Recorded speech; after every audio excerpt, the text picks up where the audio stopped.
the UK. On DAB+, on your smart speaker, on your smart TV, and on your side. This is Talk.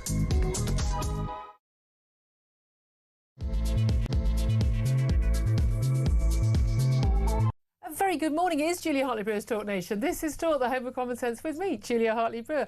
Very much appreciate you joining us. It's it's just gone actually at 3 minutes past 10 o'clock. And whether you're listening on DAB Plus Radio or on your smart speaker, watching on YouTube or on your connected device, it is fabulous to have your company today. So much to talk about. A lot of it, focused on what is going on, I suppose, at home and abroad in relation to Ukraine.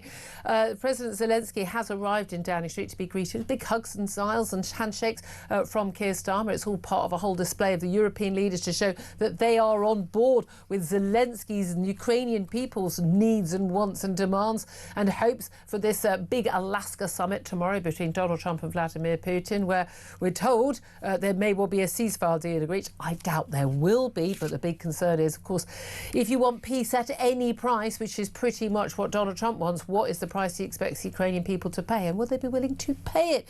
I really appreciate your thoughts on all of that. How hopeful are you of a ceasefire in Ukraine?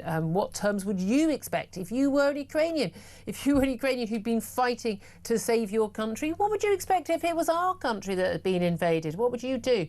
Or is peace always worth it at any price? Would you trust anything that Vladimir Putin said, or indeed anything Donald Trump said? I'd love to hear your thoughts on all of that. Give us a call, 0344 499 1000. You can text the word talk and your message to 87222. You can get in touch with us on X at Talk TV. Come on, you can do this bit in your sleep as well. Calls are charged at the national rate. Text costs one standard network rate message. We're also going to be talking about the BBC, forced into an embarrassing climb down after Robert Jenrick was branded xenophobic on a flagship radio news programme, Radio 4's Today programme. Guest Dr. Krish Kandia prompted fury when he used the Thought for the Day segment to criticise a front page of one of the newspapers this weekend, in which Robert Jenrick, the Shadow Justice Secretary, said he worried for his young daughters and defended protests against asylum hotels. It's been edited out, there's been an apology, but isn't it interesting that that slipped through onto the live broadcast? Because, of course, no one at the BBC disagrees with that thought, do they? It tells you everything. Plus, hundreds of thousands of students are receiving A-level, T-level, BTEC National and other Level 3 results today. Results were released at 8 o'clock this morning across England, Wales and Northern Ireland. Scottish Highers, of course, last week. The total number of students accepted to UK degree courses has risen by 3.1% on the same point last year. 439,000 youngsters taking up places so far, according to initial UCAS figures. Good news if you did miss your grades or your kids missed your grades is that there are more places available, including top-notch universities as well, because they've had fewer foreign students, and the market seems to be for the students rather than the universities. Now, whether that is a good thing overall, we'll discuss a little bit later in the show, but very good luck to everyone who's got their results this morning. It's certainly been a tense early morning and a very joyful morning since about 8:05 when we got our child's results. So Philip Ingram, I'd like to say, is joining me. You're long past getting all that stuff. Long past it. Philip Ingram, the former senior military intelligence officer. I have to say, the thing is, no matter how sure you are, you start being very, very unsure about an hour before the results come in. That's for certain. Oh, I was very unsure after I'd finished my exams, because I treated them like my O-levels. I did O-levels. Yes, I did O-levels. Yeah, no, exactly. the annoying thing is, half the people in that control room, they're all going to be going, what's an O-level? Well, you're all going to get a slap after the show. Yeah, and I did as much work as I'd done for my O-levels, and I hadn't realised that A-levels were a level up. Yeah, yeah. Unfortunately, the amount of work these youngsters expect to do now is off the scale. That said, there's always grade inflation, and there still is. I know it's not as bad as it was during lockdown, when, just give everybody a grade A. But congratulations to everyone, whatever grades you have got. Yeah. They will be celebrating tonight in the Hartley-Brewer household, though. I have to say. Anyway, it should have started already with a champagne breakfast. I'm just a little bit of a smug mummy today. What can I say? But anyway, I hope you got good results in your home. Let's talk about whether or not anyone will be looking smug after tomorrow's summit in Alaska. Chosen to be 8-hour flight for Donald Trump from Washington, 9-hour flight for Vladimir Putin from Moscow. Chosen on American territory. Of course, couldn't have Putin on European territory because he's a wanted war criminal for his events in Ukraine. But this summit is taking place tomorrow. Lot of anxiety, not just in Kyiv, but in actually the capitals of Europe as well. We've seen President Zelenskyy visit Friedrich Merz in Germany, and today he's already arrived at Downing Street to be greeted by Keir Starmer. A lot of, again, we know, our Prime Minister is very good at the photo call and everything. It's action that people want. But showing support to Zelenskyy and support for Zelensky's position, with the big fear, of course, that Donald Trump wants peace, because he said he would get peace in Ukraine within a day. Not happening. That was January. It's already August. But that he is basically going to be wound round the finger of Vladimir Putin. He's a very, very wily figure. And that Donald Trump is going to kind of, just basically give away the house and the kitchen sink in return for peace. Tell us your hopes, fears, concerns about what's going to happen in that meeting tomorrow. Well, Putin feels emboldened because he feels as if he's won already by getting the meeting. Not only getting the meeting, but it's going to happen in Alaska. Alaska used to belong to Russia before the Russians sold it to the Americans. And Donald Trump, in his speech talking about it, said he was going to Russia to meet Vladimir Putin. So he's on the back foot already. Putin feels he's at the top table and he feels he's winning on the ground. So he is not going to be in any mood to give any concessions. Why should he? If there's this big question mark of whether or not the US will actually continue to provide enough sort of financial aid for the European countries to buy the military components and the military hardware to send to Ukraine, if Putin thinks that is all questionable, and let's face it, a lot of European economies, we've got our latest growth figures here in the UK, in the doldrums, Germany really struggling as well. They're putting all this extra money into military, but think about the West, we get very weary with wars. We're not very good with body bags. We don't like it when, wars drag on. The media gets a bit bored. The politicians get a bit bored. The public, peace is better than war, isn't it?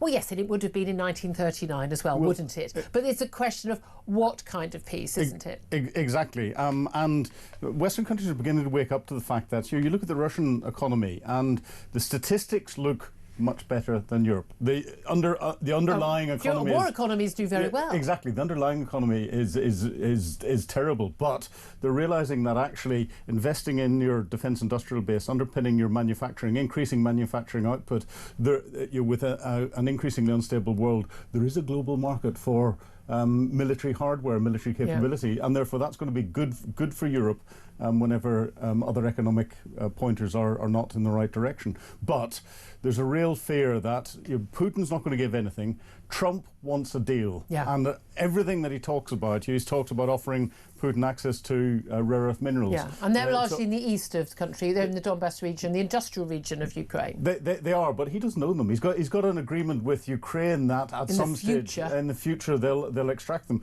Russia's got access to as many rare earth minerals underneath Russian territory that it needs. Yeah. So, but those rare earth minerals under Ukrainian soil are not for a US president to give away. Correct. Now you can understand Zelensky's concern, and he's this frantic, diplomatic tour, and there's lots of Zoom meetings with all the European leaders yesterday. And we had this apparently meeting of the coalition of the willing. We've not been told who the willing countries are yet, which is always a bit worrying. We're looking nothing close to, say, the coalition of the willing against Afghanistan, for instance, after the 9/11 attacks. But you only need, realistically, you just need the countries that got the firepower. But here's the thing: if it depends what the priorities are. Now, Donald Trump thinks that peace at any price is worth it. It's weird because he doesn't seem to think that for Israel and Gaza. Well, exactly. We've only had the same perspective. He also prioritises America. And there is an understandable reason why America would prioritise US priorities, such as what's going on with China. Bringing Russia away from China. Ukraine is of less importance than, say, Taiwan and control of the South China Seas. There are different priorities there, and he's entitled to act in America's national interest. But he also is known to act in his own personal interest, and that will be his own personal self-glorification that he ended the war in Ukraine.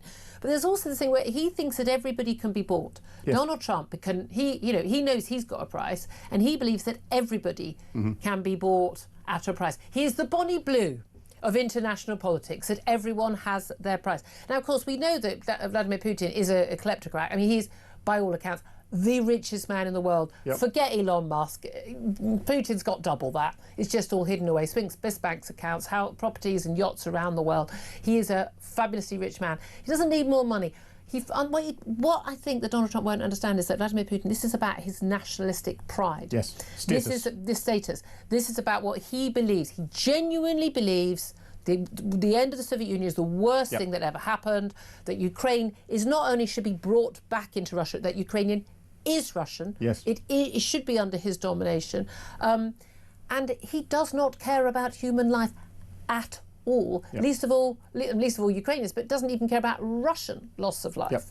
We've seen, something like 1 million men who have been maimed and injured, not killed, as Donald Trump has always claimed, and also 100,000 plus deaths probably combining both sides.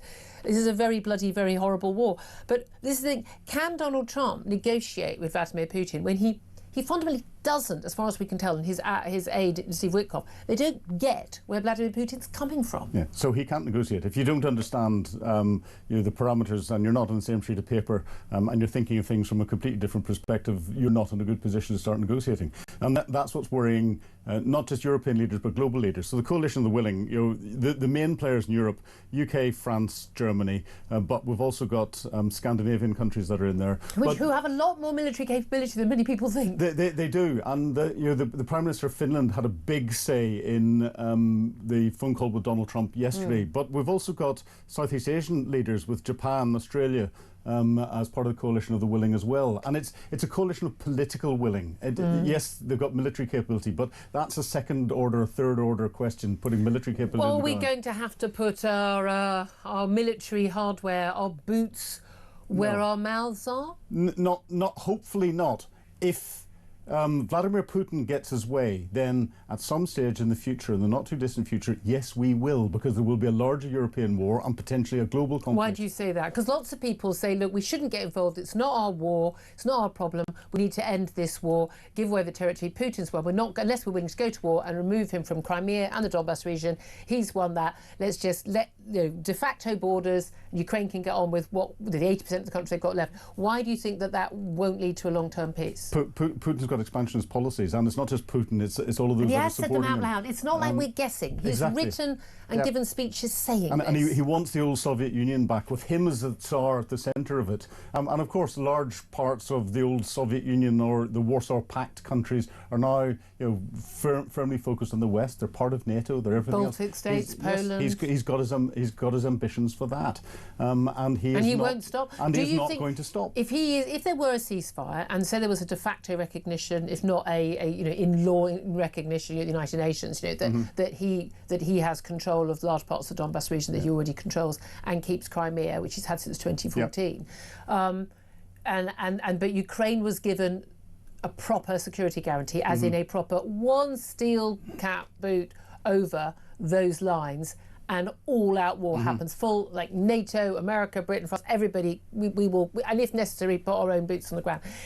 Would that be a ceasefire that was worth having? Well, Zelensky's proposed something similar to that. He did that before Donald Trump even got inaugurated. Zelensky came out and said very clearly that he recognised that Ukraine could not take the Eastern Territory back by military means alone. In which case... And therefore he said, we'll park that for diplomatic solutions in the future. So freezing of the front lines at a current state. That's been offered to Vladimir Putin and he's refused it. So he wants more. He wants the bits that he hasn't taken, and he wants them to be given Trump to him. was talking about a land swap, wasn't he? Yeah, exactly. I'd love to hear your thoughts on this. Give us a call, 0344 499 1000. I'm not an expert on what most of my audience, I'm going to guess, unless you're ex-military, and I'd love to hear from you if you are, or current military, give us a call. Philip Ingram is an expert, and it does seem to me to be very, very, very clear that what Putin wants, the West cannot agree to, but Trump might agree to, and then we are in very difficult territory. Yeah. And this is why we're getting a single voice coming out of Europe. It used to be we'd have Francois Macron of France sniping at Donald Trump, we'd have Chancellor Merz sniping at Donald Trump. We've now got everyone coming with a single voice. That's the thing, they're not just negotiating with Putin, they're also having to deal with Donald Trump's man-baby ego. And on this he has got a man-baby ego. We need to give him something that he thinks, he wants to have this summit and wants to walk away with a victory. Now, again, he had that big summit, didn't he, with Kim Jong-un? Walked away with nothing. Yes, exactly. He walked away with nothing, and he still claims victory. Let him play along and claim what he wants to claim. But the important thing is the Ukrainian people cannot shed blood for the last 3 years, 3.5 years, for nothing. And for Vladimir Putin to get the signal that, yeah, if you just wait it out for a few years, you are going to win and you're going to be able to take more territory. I'd love to hear your thoughts on this, because a lot of people I know think I'm a warmonger for saying this. 0344 499 1000 is the number to call. If we agree to a peace deal now, what terms do you think would be acceptable? I want to know, and I've always to think, I always question, I always ask, same when it comes to Israel, what would be a proportional response if a country did that to us? Same with Ukraine. What deal would you, if you were Ukrainian, what deal would you agree to? I'd love to hear your thoughts. Give us a call, 0344 499 1000.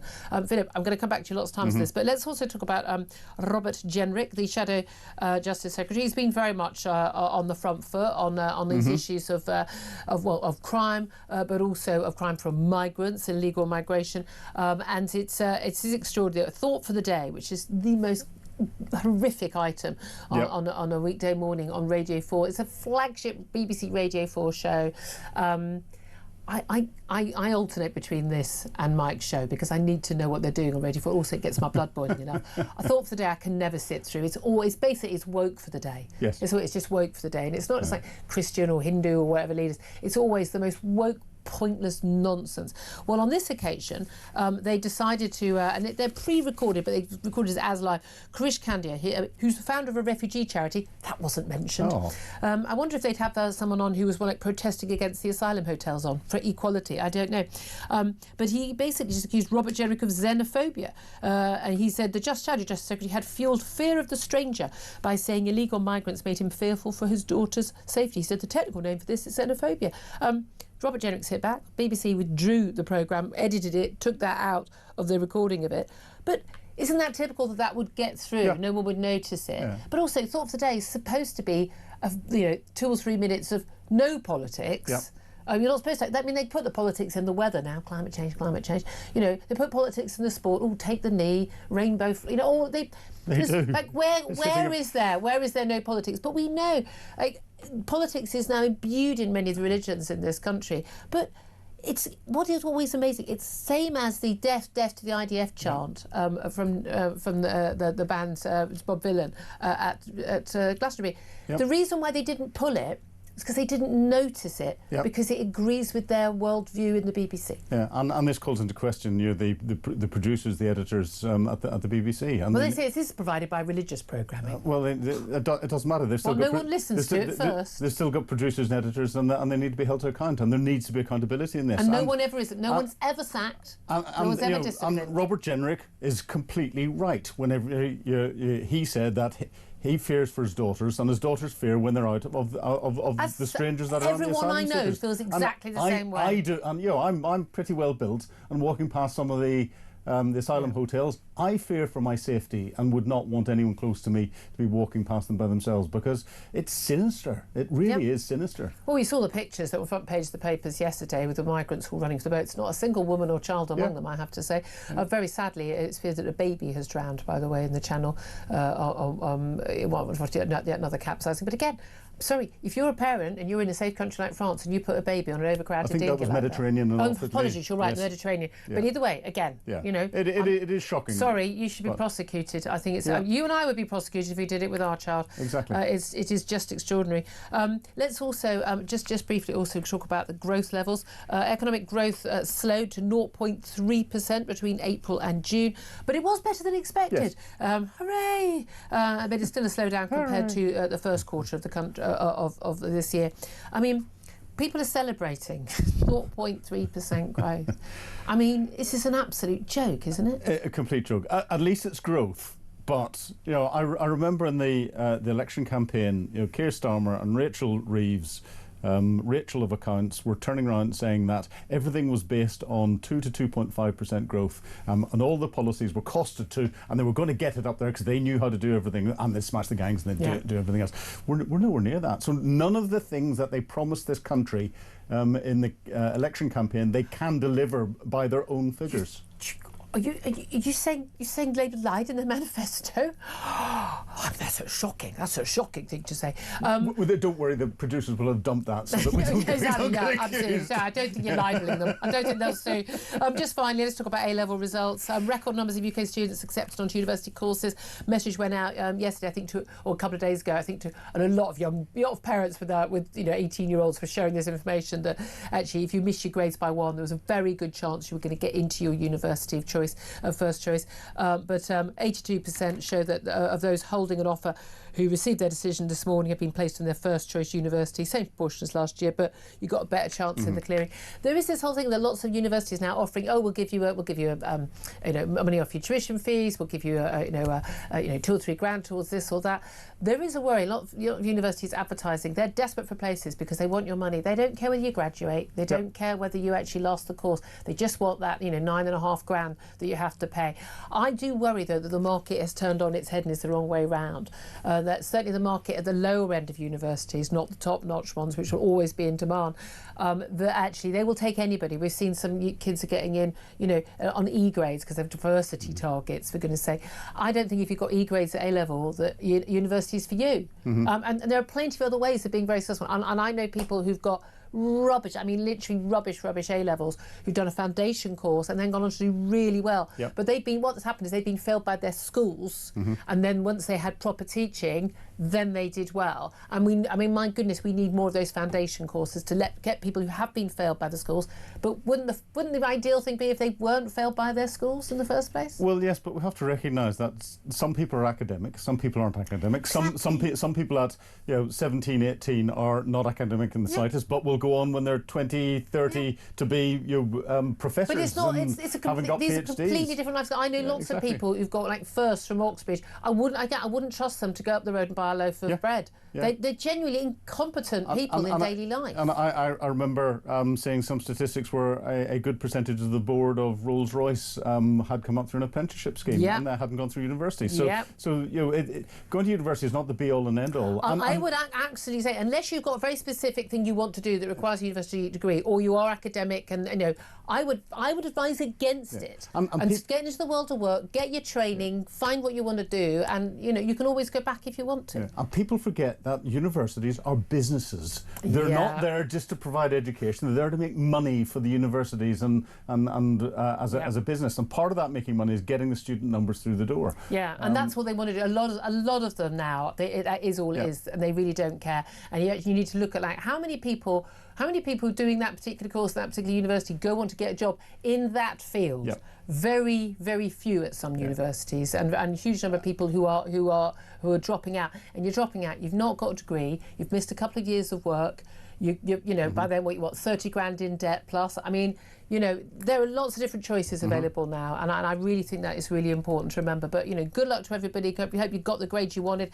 Hope you can do what you want to do. But again, here's the other thing. As Jeremy Clarkson always points out, it's not the be-all or end-all. It really, really isn't. Exactly. I did a speech at a sixth form college some years back, and I said to all these students who are all going to get grade A's and grade A stars, I said, I hate to tell you, in about a year's time, no one will ever ask you what your grades were. And they were looking at me in absolute horror. The parents are all laughing. But anyway, Philip Ingram, more from you throughout the show. Love to get to your calls. Give us a call on any of the topics we're talking about. Ukraine, I know someone wants to come a word about A-level results. Being xenophobic because you're scared for your children, particularly your daughters, with migrant crime. Give us a call, 0344 499 1000. This is Talk.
if you're an asylum seeker, you get given something called an HC2 certificate, That's which the one, yeah. qualifies you for all that kind of stuff. Dentists, some prescriptions, all free of charge. Not only that, but you're allowed to claim the cost of travel to go to a hospital or a surgery or so on. Now, these certificates, HC2 certificates, are given out to some UK citizens, but 2/3 of them at present are being given to asylum seekers. On DAB+, on your smart speaker, on your smart TV, and on your side. This is Talk. Good morning, welcome back to the show. This is Talk. I'm Julia Hartley-Brewer. Philip Ingram's still with me. Just to let you know, Jeremy Clarkson, of course, earlier on did tweet. I should have looked it up earlier. He is annual. I mean, genuinely, the annual Jeremy Clarkson A-level result tweet about how he did so badly in his A-levels. He got a C and 2 U's, and every year he tells us what he's doing today on the day the A-level results come out. And he's tweeted this morning: if your A-level results are disappointing, don't worry. I got a C and 2 U's, and here I am today installing lights for a helicopter landing pad in my garden. I mean, well played, sir. Yeah. Well played. Well, and that's it. You know, that's the reality. Not the be-all and end-all. Yeah. Actually, let's take a quick call on this before we go to a call on Ukraine. James is on the line from London. He's called us on 0344 499 1000. A very good morning to you, James. So what do you make of the A-level results today? Julia, I'm mystified basically, because I wrap myself back to 1997 when Tony Blair changed universities from academia to businesses. And this is what we've got. We've got a business model that basically doesn't work. We've taken individuals that can't get A, B or C in their A-levels. And if you can't get A, B or C in your A-levels, go into university, you're out of your depth, you're not going to get anything. No, it's not. I genuinely do think. I mean, it's actually a horrible scam on people who they've been told go to university, then everything will be great. No, you're just 3 years later to the work, to the market of work, and you've got a massive load of debt. The thing is, the most successful universities in the world are in America. The most high flying, the ones to get in, Harvard, Yale's or whatever. They are businesses. But they are businesses that actually go out and put that net out and get the academia into the university, the top students, to make the business work. What we've got here is we've got universities fishing for ease, the dregs of the pool, just so we get the basic tuition fees. It's a joke. We can see it quite clearly. And Julia, can I just quickly say my last point here before I have to go? Does the Malicious Communication Act only apply to people in the United Kingdom? Because we got an individual in a hotel down in London that basically went on TikTok, had 1 million streams, and this person basically is a malicious communication because he's enticing other individuals into this country to break the law. What do? We do nothing. That's a good point. We had the sun splash yesterday. That is a very interesting point. Again, if they can't identify him, his pictures all over the internet. It's a bit worrying. Thank you very much, James. Appreciate all those comments. Let's go to Amanda, who is in Reading. And Amanda, you want to have your say on Ukraine. How hopeful are you about this meeting in Alaska tomorrow? Yeah, I've got 2 points to make. Yes, please. The first one is both Trump and Putin remind me of Little Britain. Putin wanted the Donbass and all that comes with it. Trump wanted Greenland, want that. So Trump really admires Putin and his gall and his absolute menace. You're right, he does admire Putin, yeah. Yes, and it's so frightening.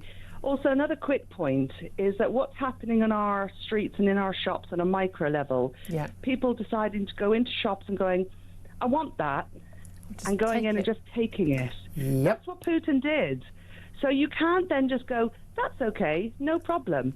So yes, you've got people fighting on, Russian soldiers are being pulled off the streets, dying. Yep. Ukrainians are fighting for their life. So it's just absolutely disgraceful that Putin is allowed to spearhead this just because he wants some award at the end of it. It's Yeah, Very Donald Trump exciting. wants that Nobel Peace Prize, doesn't he? Amanda, thank you for that very interesting call. Philip, your response to that? No, Amanda's just right. And the trouble is that there are other despots around the world that are looking at helping themselves to the shelves. And if Vladimir Putin is allowed to keep on a permanent basis any part of Ukraine, then Xi Jinping's going to go, well, it's only been 3.5 years of wrath from the international community.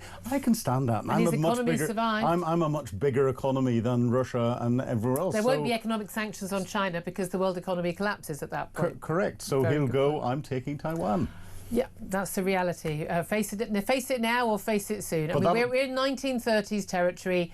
Wake up, everybody. Very, very much so, and worse. Yeah, 10:33 is time. Take a quick break. Up next, going to talk to a former advisor to Clinton and the Bush administration, Steve Gill, about what we're hoping to get from this meeting. Also going to be talking about that BBC apology to Robert Jenrick for him being called xenophobic and the non-political thought for the day. That's all coming up. This is Talk.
Across the UK, on DAB+, on your smart speaker, on your smart TV, and on your side. This is Talk. This is Talk. Thank you so much for your company. The home of common sense to me, Julia Hartley-Brewer. Let's turn our attention to more on what's going on with Ukraine. Let's talk to Steve Gill. He's a former advisor to both the Clinton and Bush administrations and joins us. Very good morning to you, Steve. Hey, Julia, good morning. Thank you for joining us. Right. So this meeting, Alaska is the place for this big summit between your president and Vladimir Putin. A very long journey, 8 or 9 hours for both men to fly from their respective capitals. What is the expectation of what will actually come out of this summit? Because we've got a sort of the programme for the talks now, and it's going to be a one-on-one meeting with translators. Sensitive matters will be discussed. The central topic will be the regulation of the Ukraine crisis, but they'll also discuss trade and economic cooperation. And then there will be a news conference at the end of the summit. They'll also have a wider meeting with delegations and a working breakfast. But as you know, the big concern in Europe, and particularly in Ukraine, is that they're going to basically sort of carve up Ukraine between the Russians and Ukrainians. What are your hopes?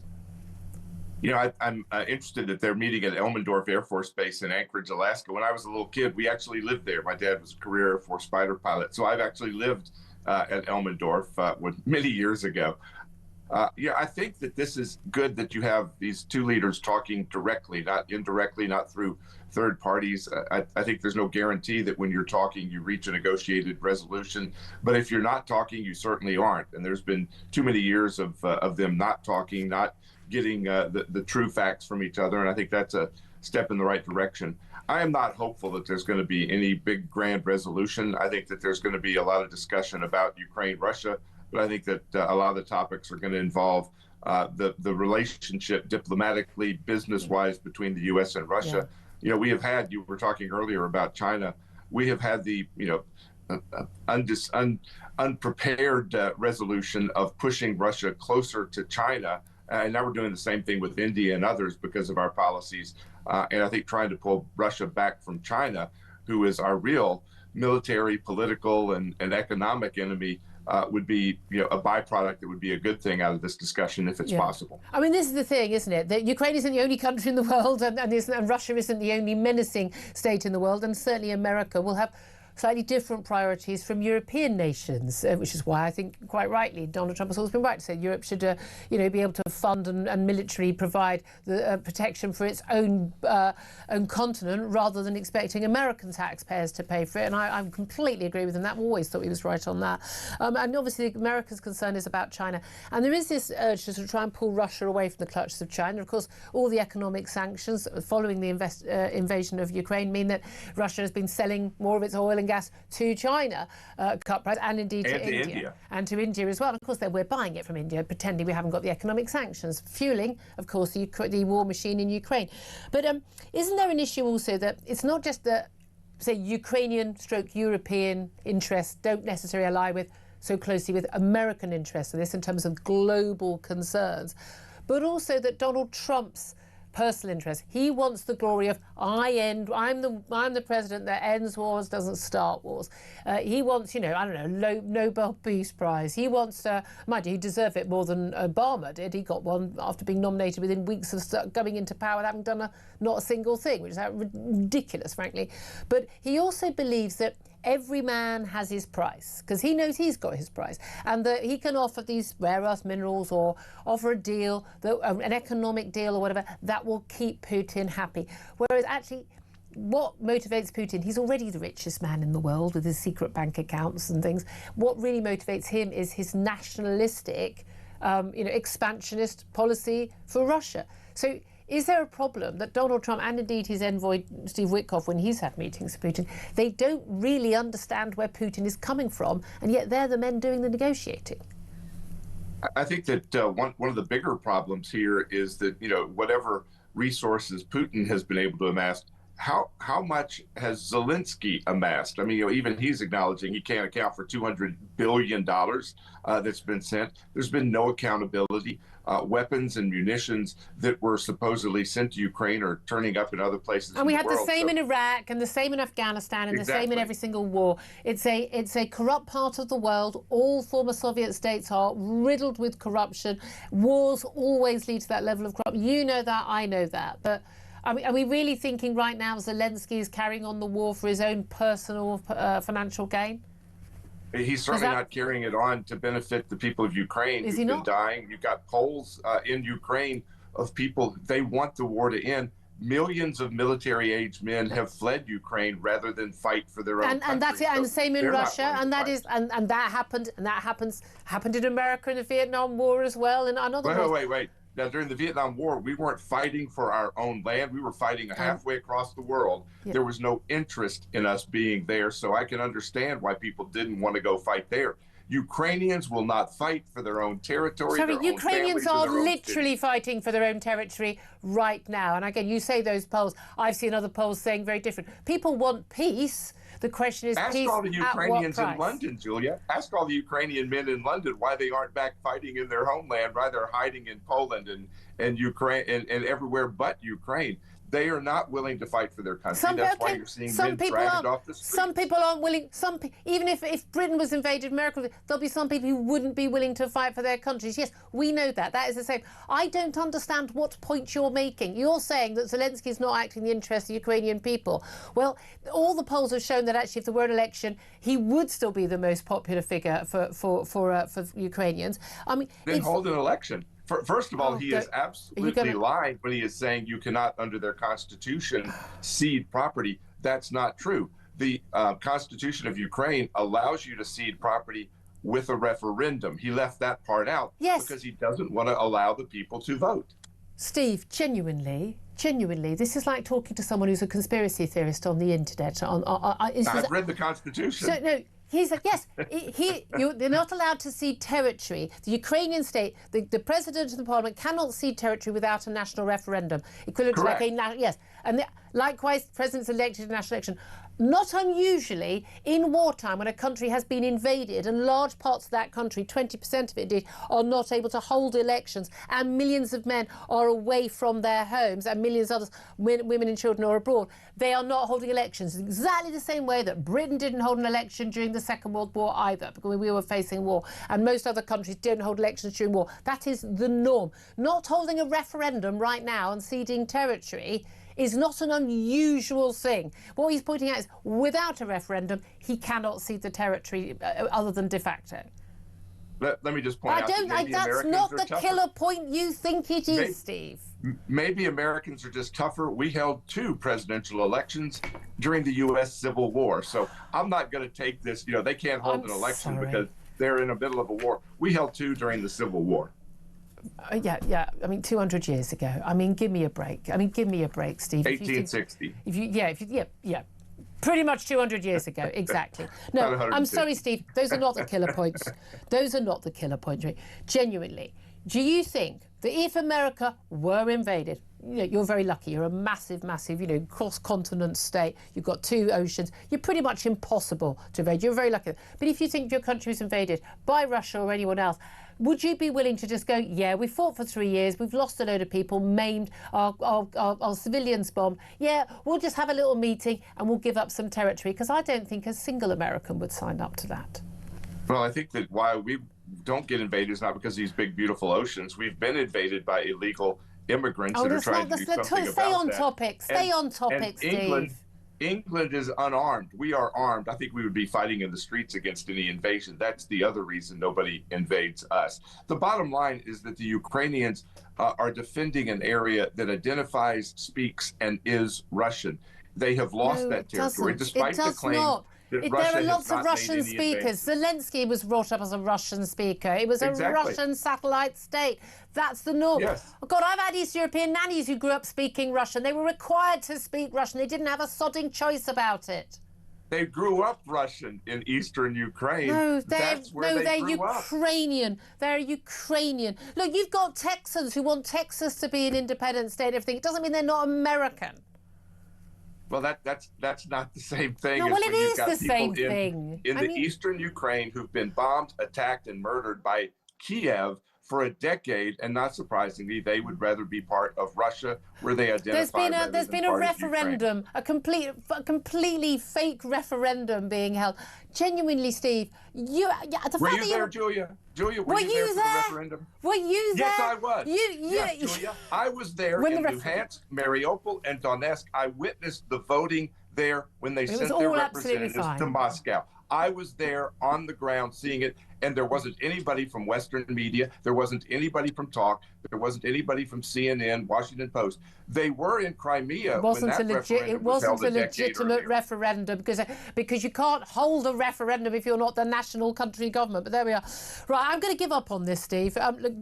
Finally, you're not hopeful any deal is going to come about. What deal do you think the Ukrainians should agree to? I think they should agree to what they had agreed to before this started 3 years ago, before the Western powers forced them to go into conflict rather than have a resolution. Steve, I'm giving up, Steve, genuinely. A former advisor to Clinton and Bush administrations. God help us.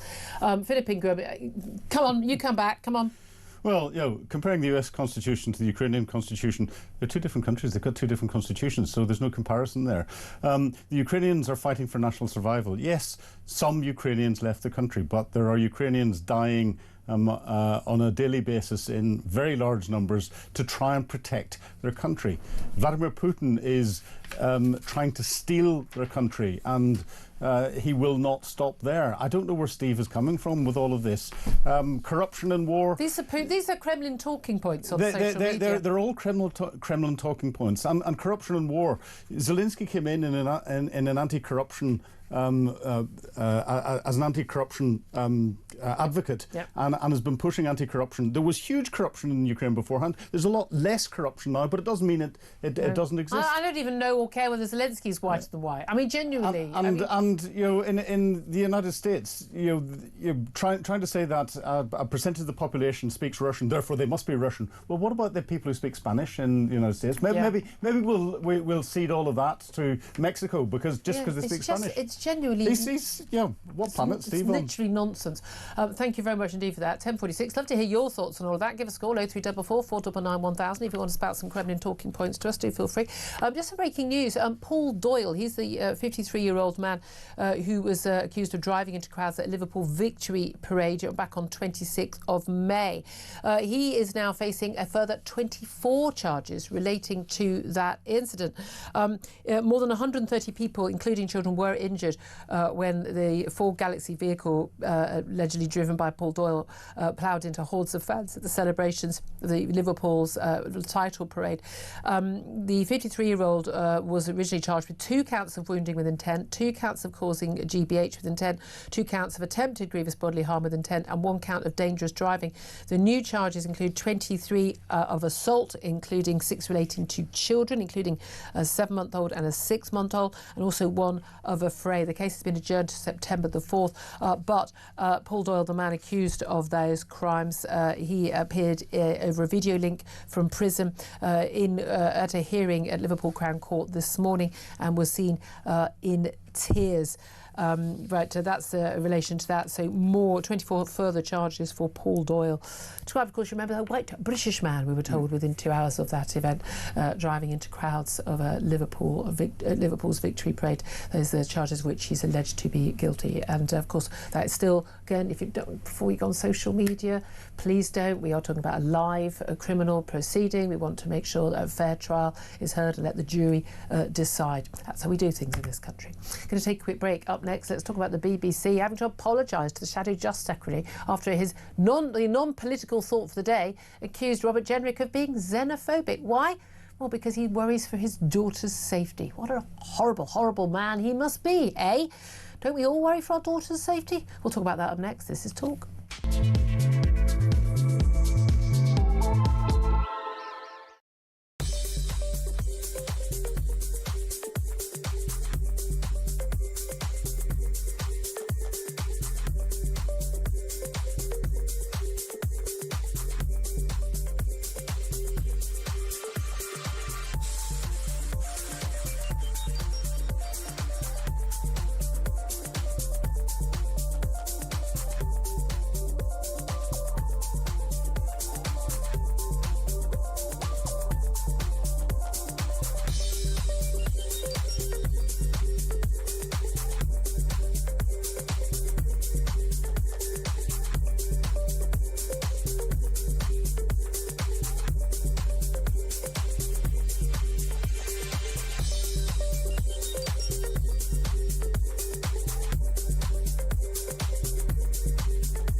I mean, I do think that nationality is very interesting, but there needs to be very, very clear statistics collected on immigration status as well.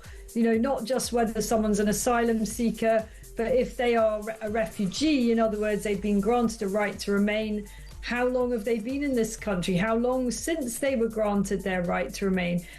All of this is to do with building up a picture so that we know what it is we're doing in our country.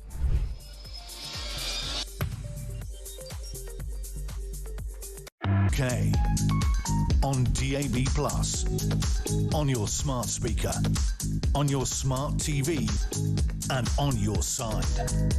This is Talk. A very, very good morning. Welcome back to the show. 10:51 is the time. Right, let's welcome Henry Hill to the show. He's a deputy editor of Conservative Home, the website for grassroots Conservative members, and joins us right now. Morning to you, Henry. Good morning. Thank you very much indeed for joining us. Well, once again, the BBC, another day, another week, the BBC forced to apologise for something else. This time it's an apology to Robert Jenrick. Tell us why they're apologising. Essentially, what happened was that Thought for the Day, which is a part of the Radio 4 programme, which is made crucially by the BBC's religious section rather than its current affairs section. The non-political bit. The non-political bit, yeah. The idea of the show, the idea of Thought for the Day, if people aren't familiar, is that it basically gets on somebody. I think. Wait, Henry, I'm going to stop you there. We've got a terrible Henry. Some kind of Henry, I'm going to stop you there. We've got a terrible line. Can we take Henry down and try and get him back up again on a better line? I'm really, really, really sorry that I think that's virtually impossible for you to be able to understand. I'll explain what happened and then hopefully we'll get Henry back to comment on it.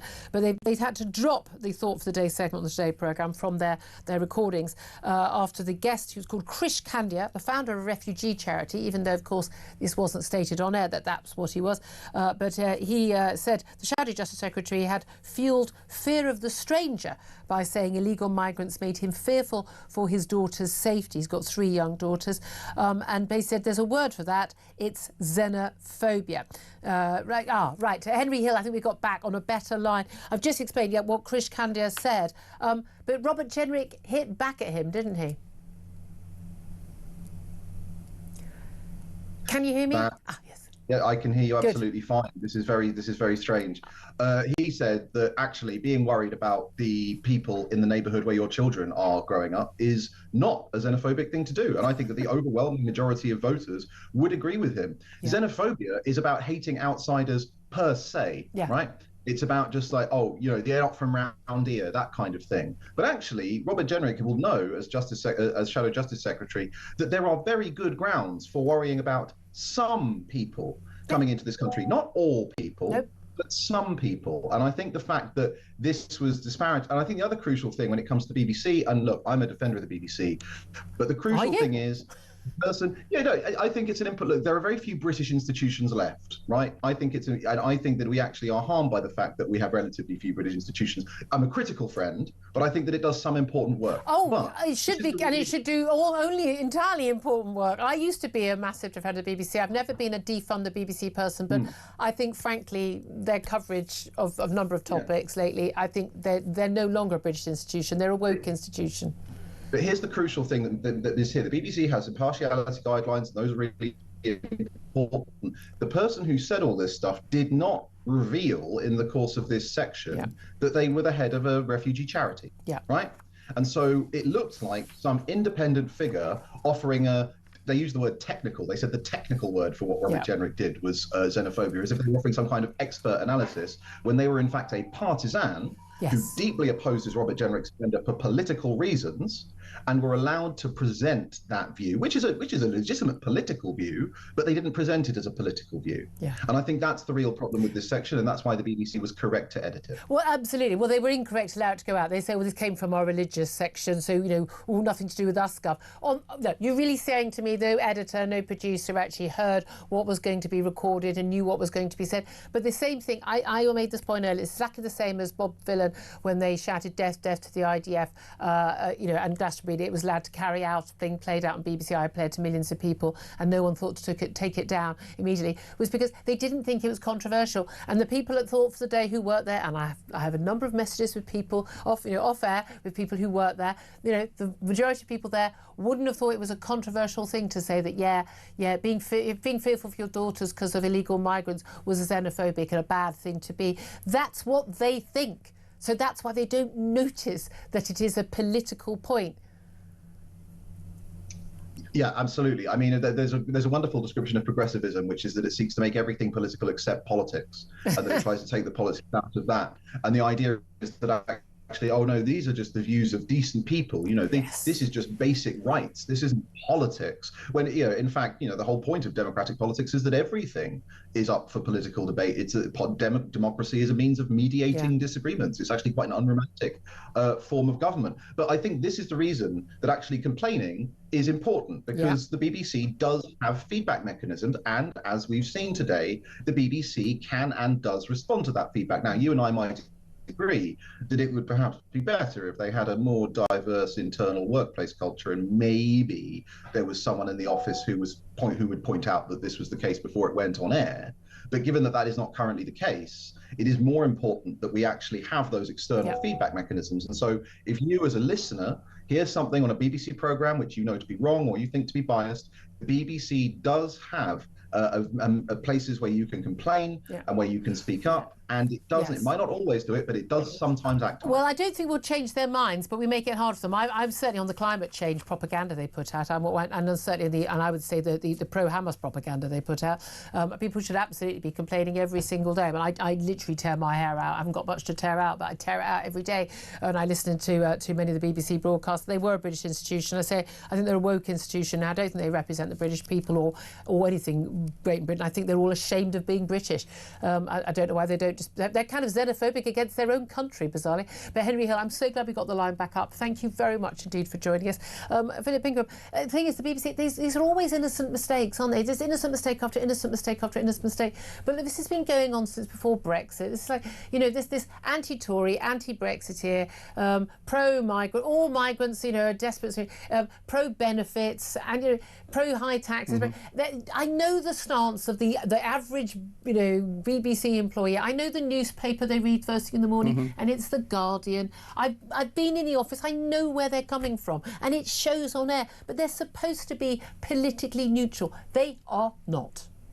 Correct. And there are so many layers of oversight when you get into any where things are being broadcast, that it's quite clear that the culture, as you've said, allows this sort of thing to go through, and people see it as normal. And it's only whenever the criticism comes in, they go, we have to edit that. There is something fundamentally rotten at the core of the editorial standards that the BBC are allowing to be broadcast at the moment. That's what I think. I couldn't agree with you more. I really think that they don't see it. They don't see it. Simply don't see it, no. Because again, that's why they didn't think that someone shouting "death to the IDF" at Glastonbury, festival wasn't controversial. Because they don't think it is controversial. And the worrying thing is, it's not just isolated to the BBC. The BBC are front and centre because they're publicly and we pay funded, for them. And we pay for them. But there are other big broadcasters.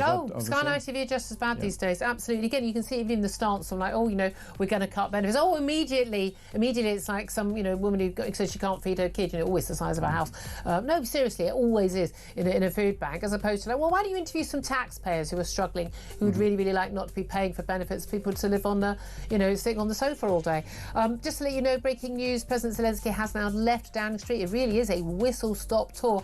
I imagine there's not that much to talk about, given that we already know what the stances are of the likes of Keir Starmer and others on the issue of Ukraine. If only Keir Starmer was so strong on Ukraine, on Israel as he is on Ukraine, and if only Donald Trump was as strong on Ukraine as he is on Israel, wouldn't that be nice? I'd love to hear your thoughts on all this. Give us a call, 0344 499 1000. This is Talk.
across the UK.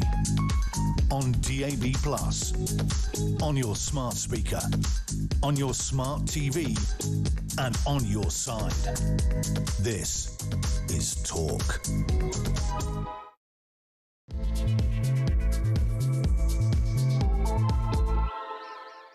Very good morning. Welcome back to the show. It's just coming up to 3 minutes past 11 o'clock. This is Talk, the home of common sense, with me, Julia Hartley-Brewer. And whether you are listening on DAB Plus Radio, whether you're on your smart speaker, whether you're watching on YouTube or your connected device, it is great to have your company. Thank you very much indeed for joining us. Don't forget, if you miss anything on the show, you can go to my YouTube page, the Julia Hartley-Brewer Show. Hit subscribe, and then you never have to miss a thing. Coming up in this hour, President Zelenskyy has left Downing Street, that whistle-stop tour around Europe. He went to see the German Chancellor yesterday.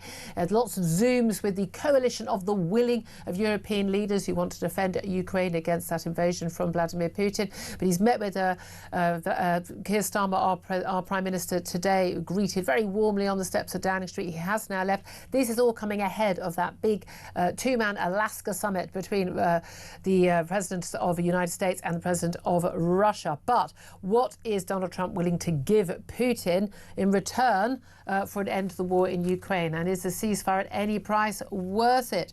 We'll be talking more about that. Plus, we're going to be talking about the Shadow Home Secretary Chris Philp. He said he was confronted by a man with a machete and had glass bottles thrown at him when visiting a migrant camp in Calais.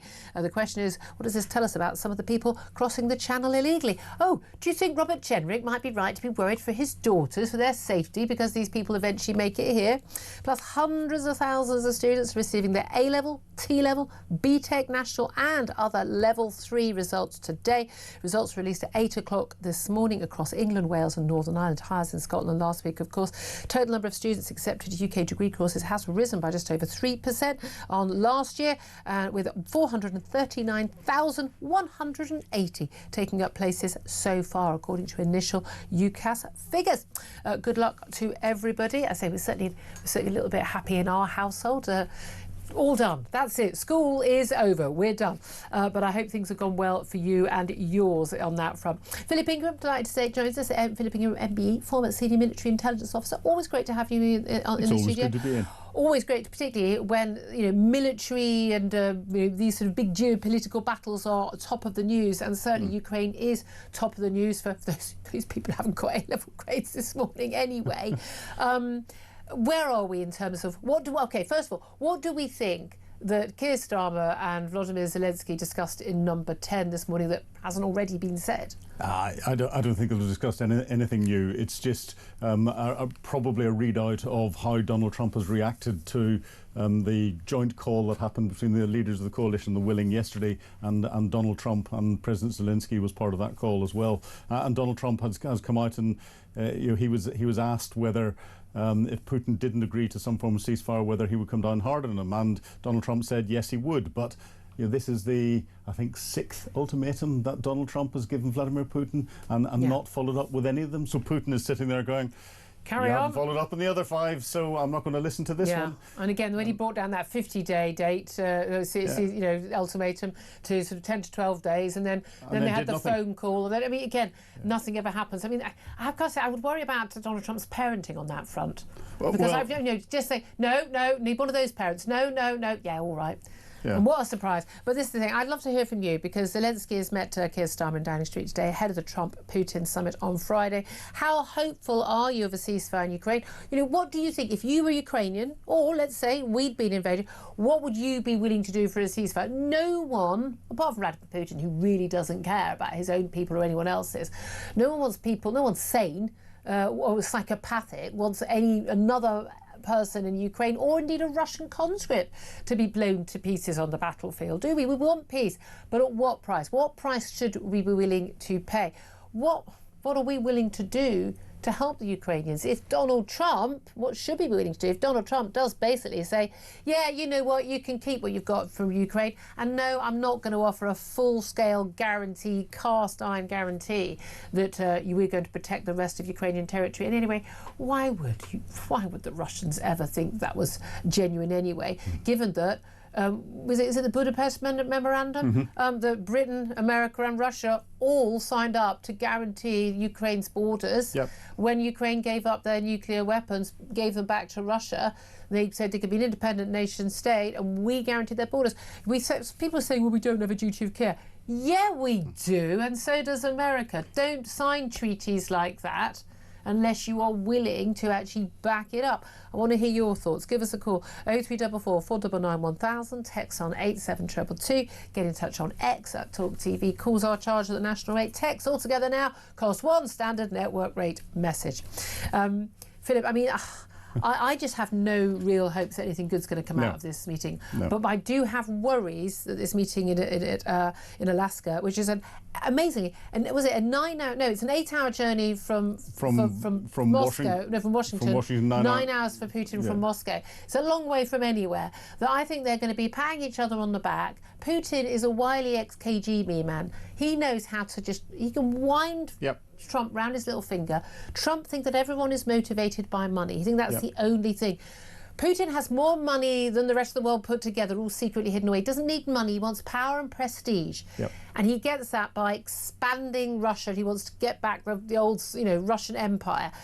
I don't think Donald Trump gets any of that. He doesn't get it. The only deal that Putin wants is a growth in territory and a growth in Russia's reach on a path, and Putin doesn't care whether this happens in his lifetime, but a path to regenerating the old Soviet Union again and getting that at the centre of the world as a global power that Soviet Union used to be seen as, and he'll stop at nothing to do that. And this is where when people are phoning in, it's not just people who'll criticise the war and say no, we should have peace at any cost. What are they willing to give up in the future? What are they willing their children to have to fight for? This is the thing. People think this is a far-off war. Let's face it, a lot of people go, where is Ukraine exactly on the map?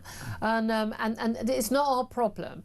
Tell us what could happen in the coming years. If let's just say worst case scenario, well, it's probably not the worst case scenario, but what are the bad scenarios? Putin basically says, right, I'm going to withdraw all aid and all financial aid to anybody for fighting this war. I want peace. End of. Full stop. Russia can then say they can take territory de facto. They've already got 20% of the country. So a fifth of Ukraine has been taken, including Crimea. The Europeans are just a bit like, oh well, without American firepower, we're not able to really do anything. But we'll wag our fingers. We'll absolutely wag our fingers. Stiff letter. Stiff letter. Absolutely. We'll have some summits. What are the stages, and over what time period do you think that it does become very much our problem? Oh, well, it's very much our problem at the moment because of the impact that it's having on supply of food to the world and the world order, and the way that it's keeping our focus away from what Xi Jinping is doing in Southeast Asia. But, if there's a peace agreement here, what's Vladimir Putin going to do? He's going to learn the lessons of why Russia didn't succeed in the first place. So he's going to build his military capability up again. That keeps his war economy going. That allows him to grow. And he will probably cement his relationships with China even more, and they'll get into a greater military pact that's there. He will sit and wait until you find Donald Trump has gone and Europe becomes more woke. You have 3 to 5 years looking at, and he'll come back and take another chunk out of Ukraine again. The chunk that he will want to take is that southern Black Sea ports round to Odessa, because that gives him a land bridge then to Transnistria, which is a breakaway element of Moldova, which Moldova is up on Romania's border, another NATO border, but he wants to go and take that. That will be his next objective. But he's working in multi-generational terms. And this is the thing that we don't. China does that. The Islamic lunatics do this. The Hamases, the Iranian Ayatollahs, and everybody else. We think let's face it, 24 hours. We don't even think in 4 or 5 year terms of Donald office. Trump's next tweet. Exactly. And they think, as you say, in generations.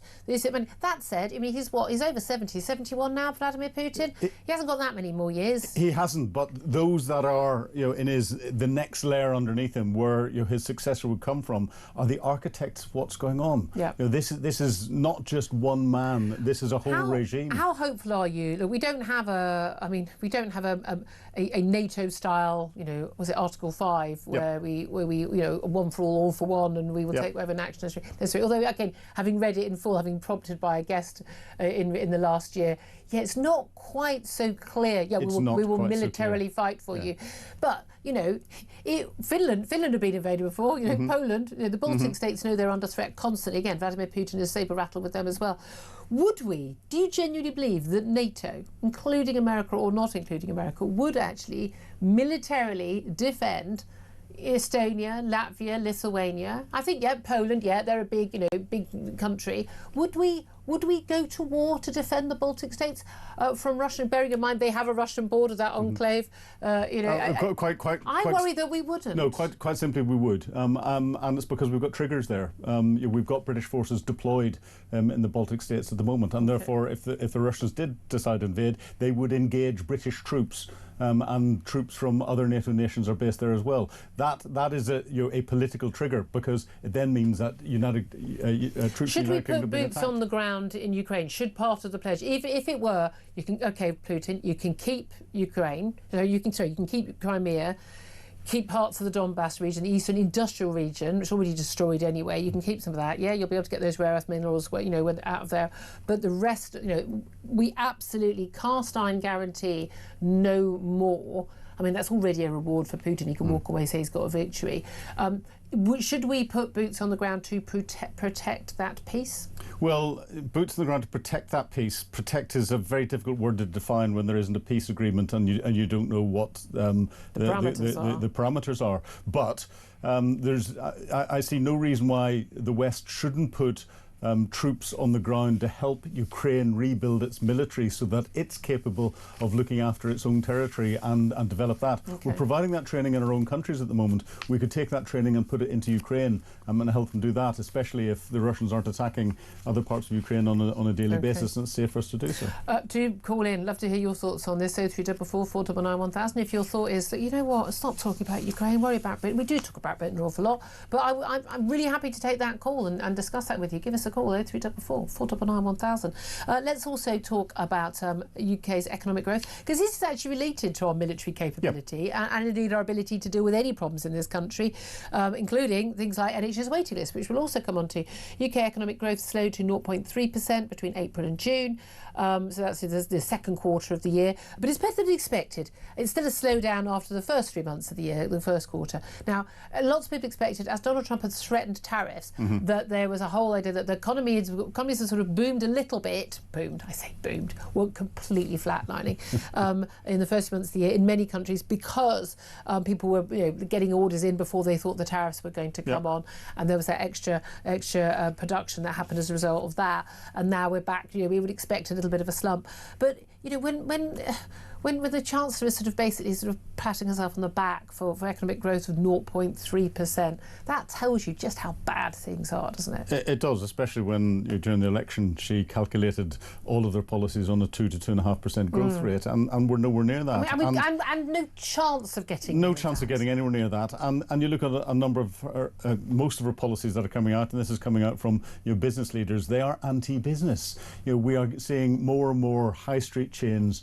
going into administration. Do you put a tax on jobs? Exactly. I mean, that's what happens, and everyone told her that's what would happen. Yeah, we've got more and more pubs closing down on a daily basis because they can't afford to pay their staff, and the additional taxes that are there. Well, none of these people have ever run a business. It's an anti-growth economy that we've got at the moment. So she's lucky to get 0.3%. Best chance of growth actually is spending on defence. I mean, that's what Germany's pinning their hopes on. With their economy in the doldrums. It is, and we were saying this on this show before the election. That would be and Rachel Reeves has picked that up. But the trouble is, her and Keir Starmer have come up with this increase in the defence budget. But actually, when you examine it, the Afghan scandal of and the compensation being given out to Afghans whose data was leaked is going to come out of the defence budget. And the Chagos deal. So actually, when you examine the impact on the defence budget of the next 3 years in real cash terms, it's been cut. It's been cut, and we're not buying any more hardware. We're not employing more soldiers. We're not more fit to fight a war. Yeah. Again, these people live in a fantasy welfare land where you just fiddle the figures and everything looks fine. They don't live with the reality, and that's what people in the private sector do. Run a small business or a big business. That's what people who work, sharp end of the police or the military or the NHS. You have to actually deliver. They know, someone either lives or dies. You can either defend your country or you can't. You can either, pay your business, pay your staff at the end of the month or not. This is the real world. But the people running the country don't live in it. Yeah, and partially in Keir Starmer and Rachel Reeves' defence, they inherited a basket case in defence. It's been run down so much over so many years. The last Conservative government, the coalition government, the Labour government before that have all run it It's spending down. that we sort of don't see the benefits of. But again, it's like spending money on your building insurance at home or your contents insurance. You only need it when you need it, and people think we don't need it. Yeah, but we do see the benefits from it from a technological perspective. That's true. Lots of advances come from. We use the internet now. The internet is a military tool. It was designed as a military tool. Yeah. The LED light. GPS. With GPS, the LED light that everyone is going, this is saving me a fortune because I'm putting LED lights in the house.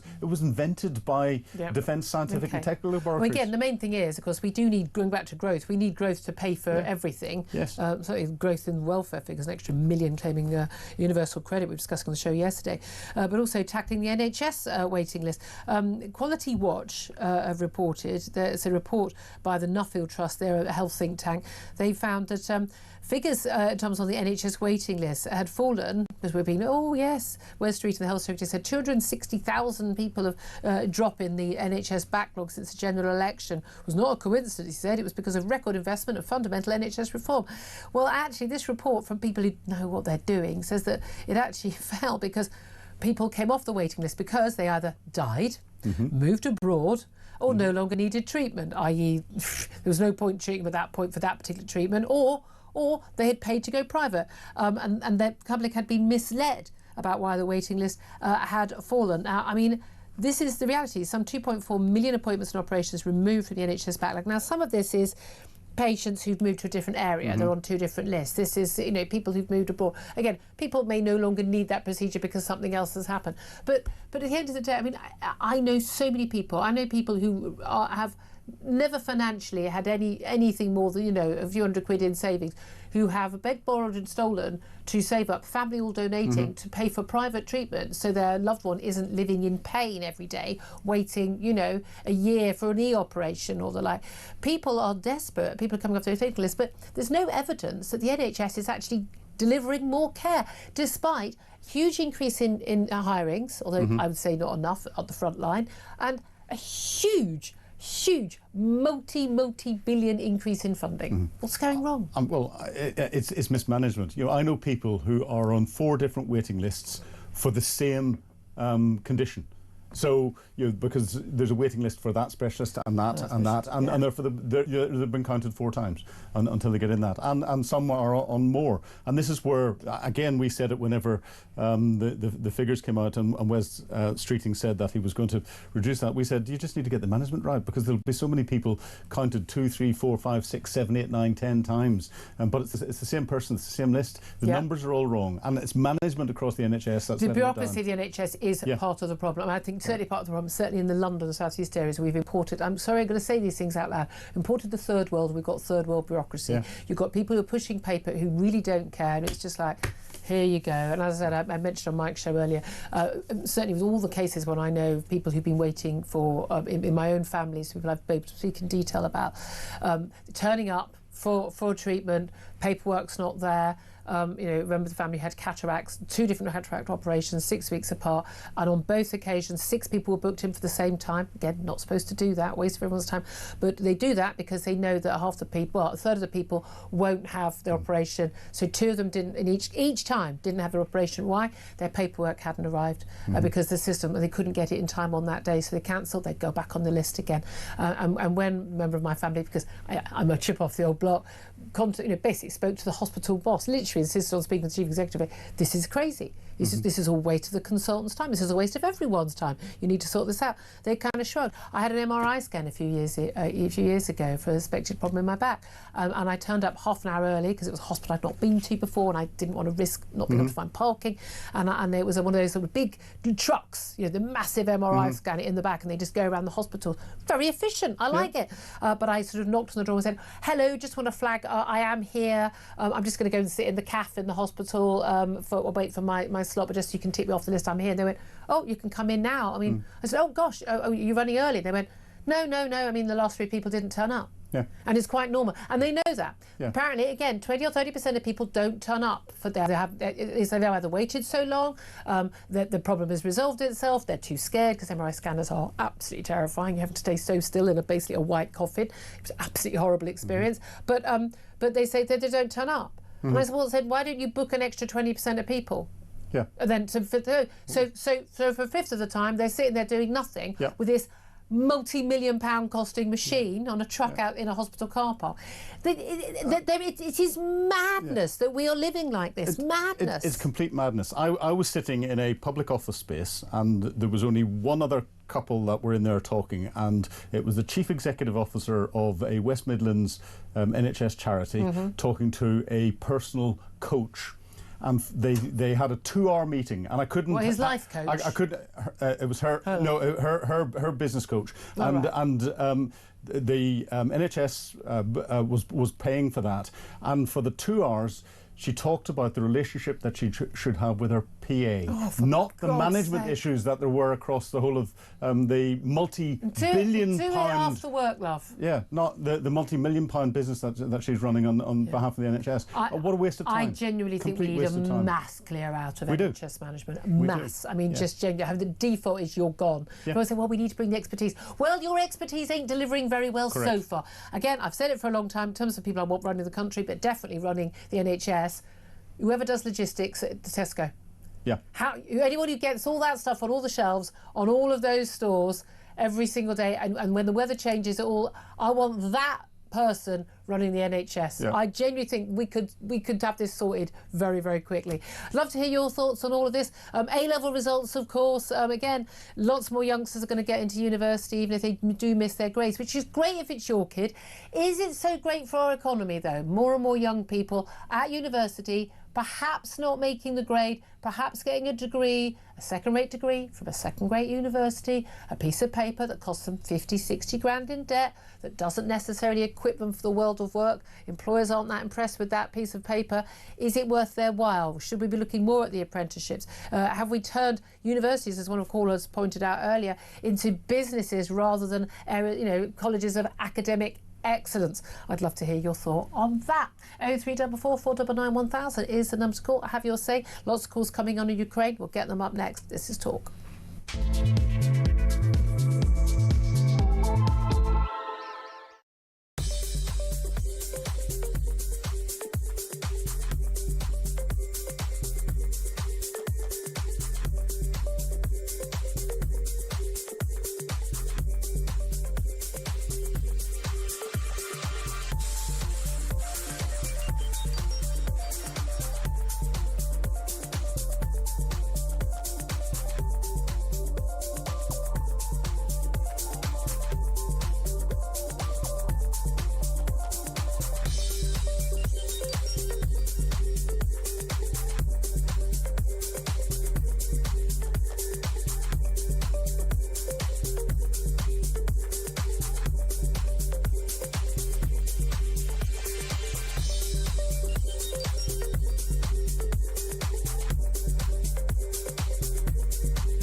For the first half of the year, the number of crossings is up 48% on the same half of 2024. Yeah. So that's how bad the problem is getting now, and it's not. And Jackie Smith, the former cabinet minister under Tony Blair, former Home Secretary, who's now an Education Minister and now a peer, making the argument, well, it's the fault of the last lot. Actually, the problem has got worse since Keir Starmer. Quite substantially worse. Quite substantially worse, 50% worse since Keir Starmer.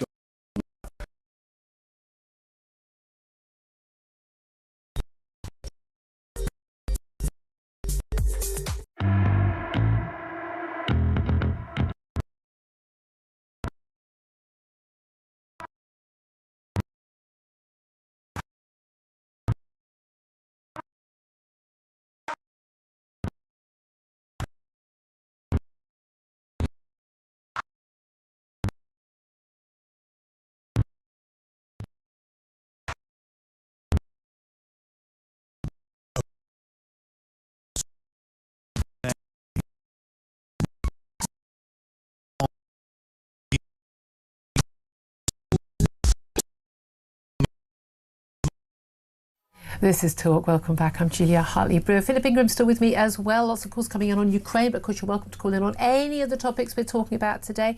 Some of your messages coming on text and tweets, or X's, whatever we're calling them this week. I'll never get used to it. I mean, how long is it? A couple of years now. X's are something you want to forget. Posts on it. I said Philip. I'm not commenting. Kevin's... Careful, Ingram might be. Kevin says, might be a status quo. I said, how hopeful are you for a You've put me off there. How hopeful are you for ceasefire in Ukraine? Kevin says, might be a status quo for a bit, but there's the underlying issue of carving up Ukraine. Dean says, absolutely pointless meeting other than trying and failing to be somebody on the world stage. Starmer is just a laughing stock. Ricky says, two traitors to their nation, corrupt to their core, discussing together when they have no power and no respect from those who actually have the cards. Pathetic. Awfully, I think Ricky's talking about Zelenskyy and Starmer. Stephen says, not very hopeful at all. They'll just try to keep it going. Neil says, how much was Zelenskyy worth before the conflict and how much is he worth now? There you go. Says it all.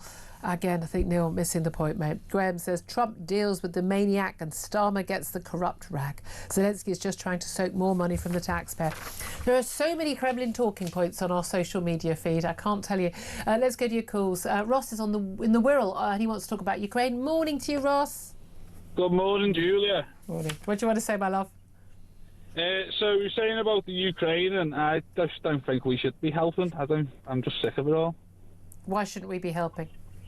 I'm sick of people want us to help Ukraine. They want us to help Palestine, help Mauritius, help anyone suffering from climate change. India gets money off us. China gets money off us. I think it's just ridiculous. Well, I agree with most of the last lot. Who's helping us? I mean, I agree. Who's staying around to help us?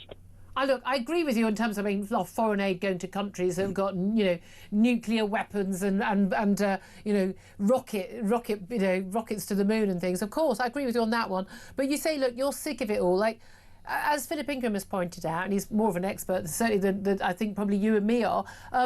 When we help Ukraine, and yes, it costs us money, but actually we haven't spent that much in the big scheme of things. That is to help us, isn't it? Keeping peace in Europe is good for us, isn't it? We saw what happened when Ukraine was invaded. We saw all our prices go sky high. Peace in Europe is a nice thing to think about, but peace in Europe is so far away. Europe, especially south of Europe, it's gone. It's not far away. We're already defeated. Russia's already won. Russia and China, I would say, have made all this DEI and everything. I bet you they've been putting money into it all for decades. Oh, I'm sure they have. Okay, so we just give up. Let's just give. Why don't we just give the keys? No, not any keys to Downing Street. You know what I mean. But if give the keys to Downing Street to Vladimir Putin now and just have done with it. I think we practically have. I mean, I'm 41, and for half my life I've watched security agencies, governments, police get hundreds of billions of pounds to keep us safe. And in 2025, a man can travel from Iran to the UK in order to rape a child. I think we need a refund because we are not safe at all. I agree with not safe, but do you think we'd be any safer if we let Vladimir Putin take Ukraine? I don't know. That's their war, isn't it? Well, you say it's their war. If England and Wales started having a war between, if some county in England starts, I don't know, taking hostages or something, and then they're armed, and then another state starts saying, "Oh, we should fund them people because they deserve a right to self-defense." We're in the same part as Obama giving money to Syria to help ISIS. It's crazy. The whole thing's crazy. I can understand a lot of people will agree with you. Just say, look, again, like, who's helping us? I do agree with it, but I think us helping Ukraine is helping us. But I so appreciate your call. I absolutely understand the exasperation, Ross. Thank you for that. Herbie's on the line in Harrow. Hello, Herbie. What do you want to say? Yes, good morning. Well, Julia, we're in crisis. Everything that we're touching, everything that we're doing is a crisis at the moment. There's no end to it. The thing that we've got to think about is that Putin has also already employed North Korean soldiers to help out. Yeah. So why can't Ukraine get help from other countries, the European countries? Putin's calling all the time. He's calling the tune all the time, thinking that he can get away with it. Well, I'm afraid we've got to stand up to this tyrant and say, you're not going to win, you're not going to defeat Ukraine. We're going to make sure you don't achieve that. We can't let this maniac just take over everything he wants. OK, so America. answer what Ross has to say. He says he's sick of it all. Who's helping us? Why should we be bothering? It's not our problem. It's far away. Tell Ross what you think. Well, yeah, we would all like to live in peace. We'd all like to live in harmony and have a peaceful life. But I'm afraid it doesn't work out that way. The world's gone completely mad with tyrants taking over. People wanting to take control. We're living in threats all the time with China, with Iran, with North Korea. These people are absolutely off the scale of what they want to do and what they want to achieve. They don't like our way of life. We don't like their way of life, but we tolerate it. They don't tolerate anything. That is certainly true. They want. Herbie, sorry to interrupt you, my darling. Finish off what you wanted to say. I say they want what they want. We can't win. We can't beat these people are not there to surrender on anything. OK, really appreciate your call. Thank you very much, Herbie and Harrow there. 11:33 is the time. We're going to take a quick break. Up next, we are going to be talking about the migrants' mega dinghy, huge inflatable dinghies, bringing a record 107 people across the Channel to Britain just yesterday. We're going to be talking more about that and plenty more besides. This is Talk, the home of common sense.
Across the UK, on DAB+, on your smart speaker, on your smart TV, and on your side. This is Talk. Very good morning. Welcome back to the show. 11:34 is the time. Coming up in the next half hour, we're going to be talking with an award-winning teacher, Stephen James, about those A-level results and what kids do next. Those results came out 8 o'clock this morning. Also results for BTECs and goodness knows what else as well. But what is the right choice for many youngsters may not be you've got to go to university. We'll talk about that. Right now, though, let's talk about where we are on the latest migration stories with Guy Dampier. He's a senior researcher on nationhood at the Prosperity Institute. A very good morning to you, Guy. Good morning. Thank you so much for joining us. I imagine, just first of all, that you probably don't agree with the Thought of the Day guest who decided on Radio 4 this week to call the Robert Jenrick, the Shadow Justice Secretary, who's exposed an awful lot of the concerns about migration and migrant crime in this country, when he says he was worried for the safety of his 3 young daughters as a result of the spate of crime we've seen from people who've arrived on those dinghies from Calais. What did you make of that? Well, I thought it was extraordinary what they said on Thought of the Day, but on the other hand, it's Thought of the Day, and it's pretty much what you expect from the BBC. Until we privatise it and let it make its own way in the world, that's what we'll get. Well, there you are then. There you are. He said it. Right. Well, look, let's talk about this. I mean, look, we've had all the pledges about smashing the gangs and all of that and stopping the boats from Rishi Sunak. None of it's happened. Earlier this week, we reached that 50,000 mark. Well, in fact, it's well over that now, of the number of people who've arrived since Keir Starmer became Prime Minister. And yes, he had 2 months of summer last year, and he's now got 2 months of summer here this year. So, yes, the figures might be higher, but no doubt at all, in terms of the same period, it's up 48%. It's definitely not getting better, and it's no supposed to be getting worse. And one of the things we have seen is, although there are fewer boats, there are more people on the boats. It used to be 20 or 30 on a boat, then it became 50 on a boat. But apparently there's a new migrant mega dinghy, a huge inflatable, that brought a record 107 across the Channel to Britain. Where are they getting these things from, for goodness sake? Well, the answer apparently is that they're getting them from China. And what's concerning about the 107-person dinghy is that, that's about twice the size of the normal dinghy. I think the normal dinghy brings about 60 people.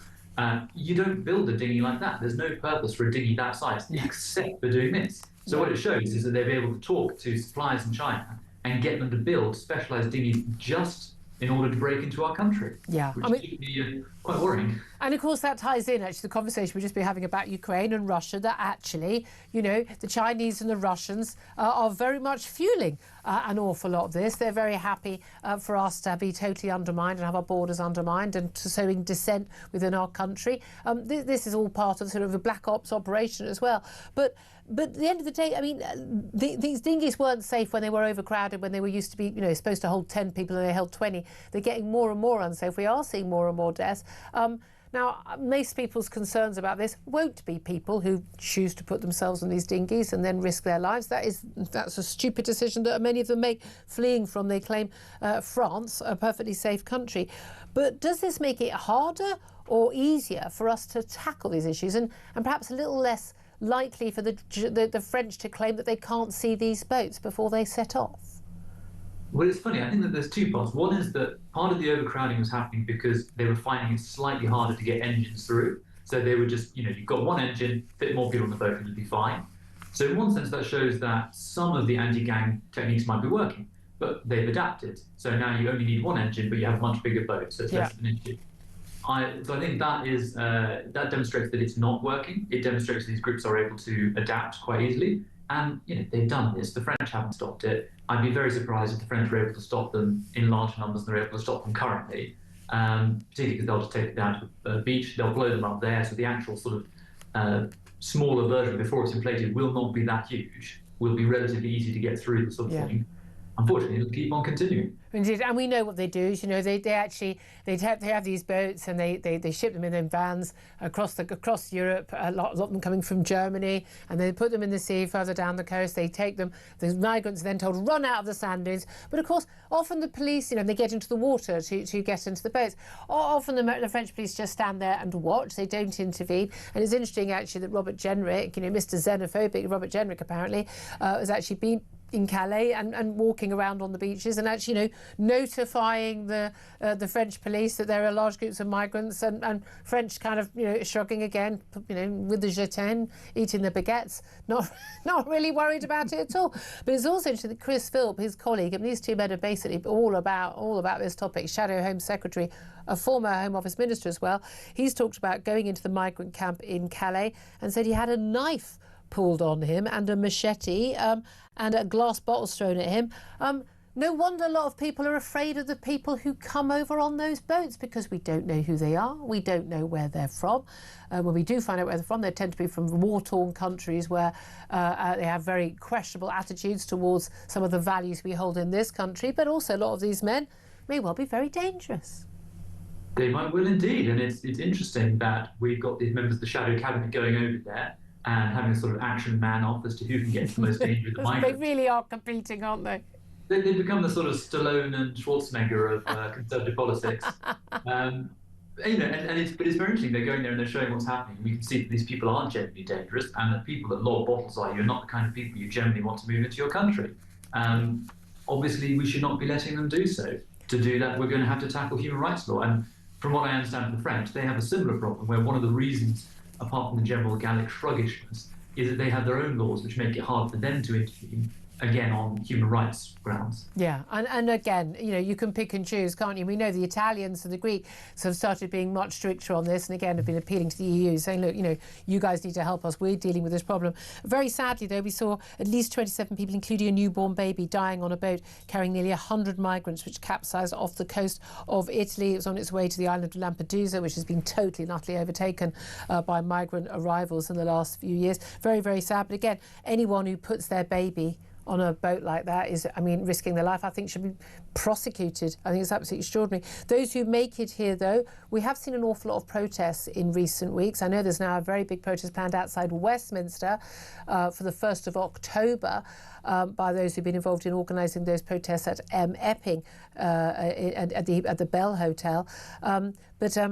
You know, we see yet again more and more charges and accusations of sexual assault. We've even had charges of rape involving 2 men who are Afghan asylum seekers accused of raping a 12-year-old girl in Epping. That's what sparked those particular protests which we saw, which have now spread to, I think, 15 different cities around the country. This isn't going away anytime soon, is it?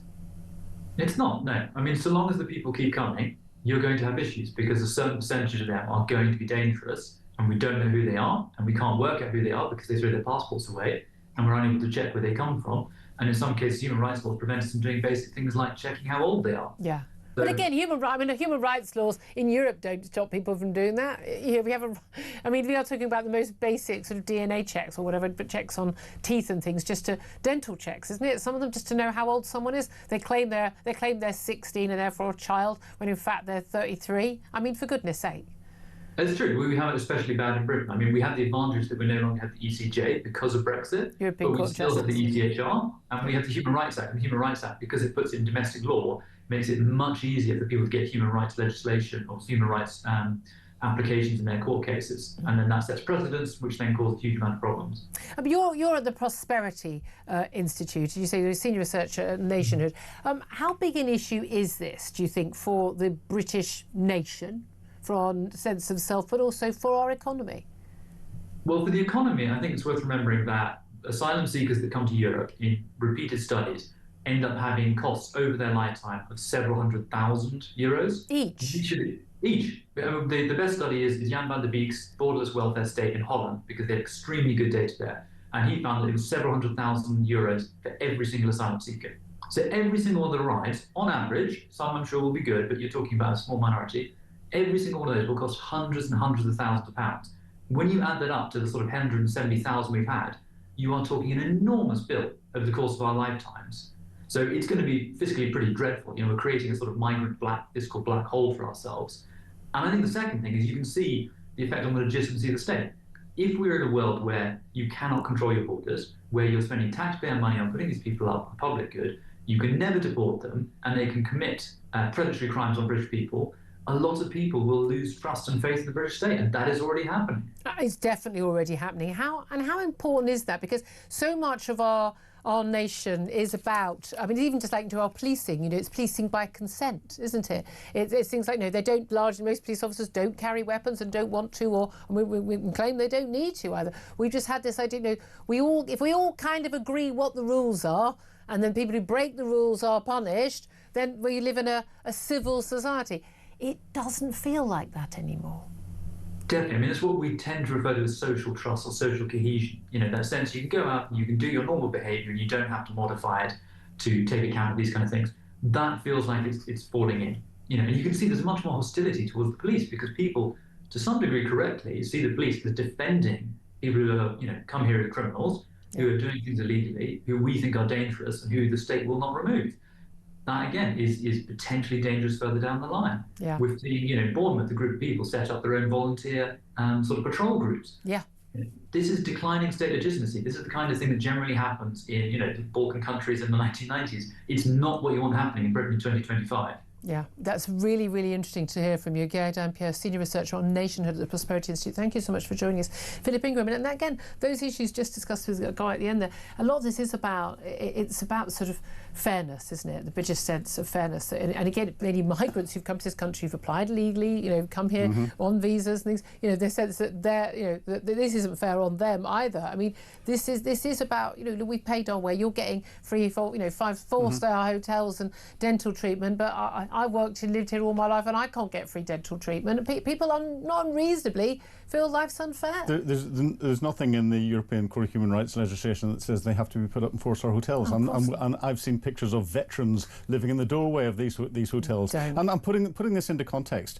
A lot of the people are being pushed across the channel by the criminal gangs. The criminal gangs are backed by nation states that want to cause the destabilisation that we're seeing in this country. It's here. It's fact. It's destabilising our country politically. And they also push all the woke stuff because they know that it's sort of end of empire stuff, of sort of mad thinking, isn't it? And if we look at the numbers that have come in from the 28th of July, so the last 2 weeks where they've gathered the numbers, there's been 2,444 individuals across the channel. That is 4 light infantry battalions of fighting age men. I think you'll find in 2 if you weeks. check with the government, they're mostly women and children. Or brain surgeons. Yes. Brain surgeons. I just don't think you've paid attention. The problems we're importing. Robert Jenrick was talking about how scared he is for his daughter. I'm scared for the country.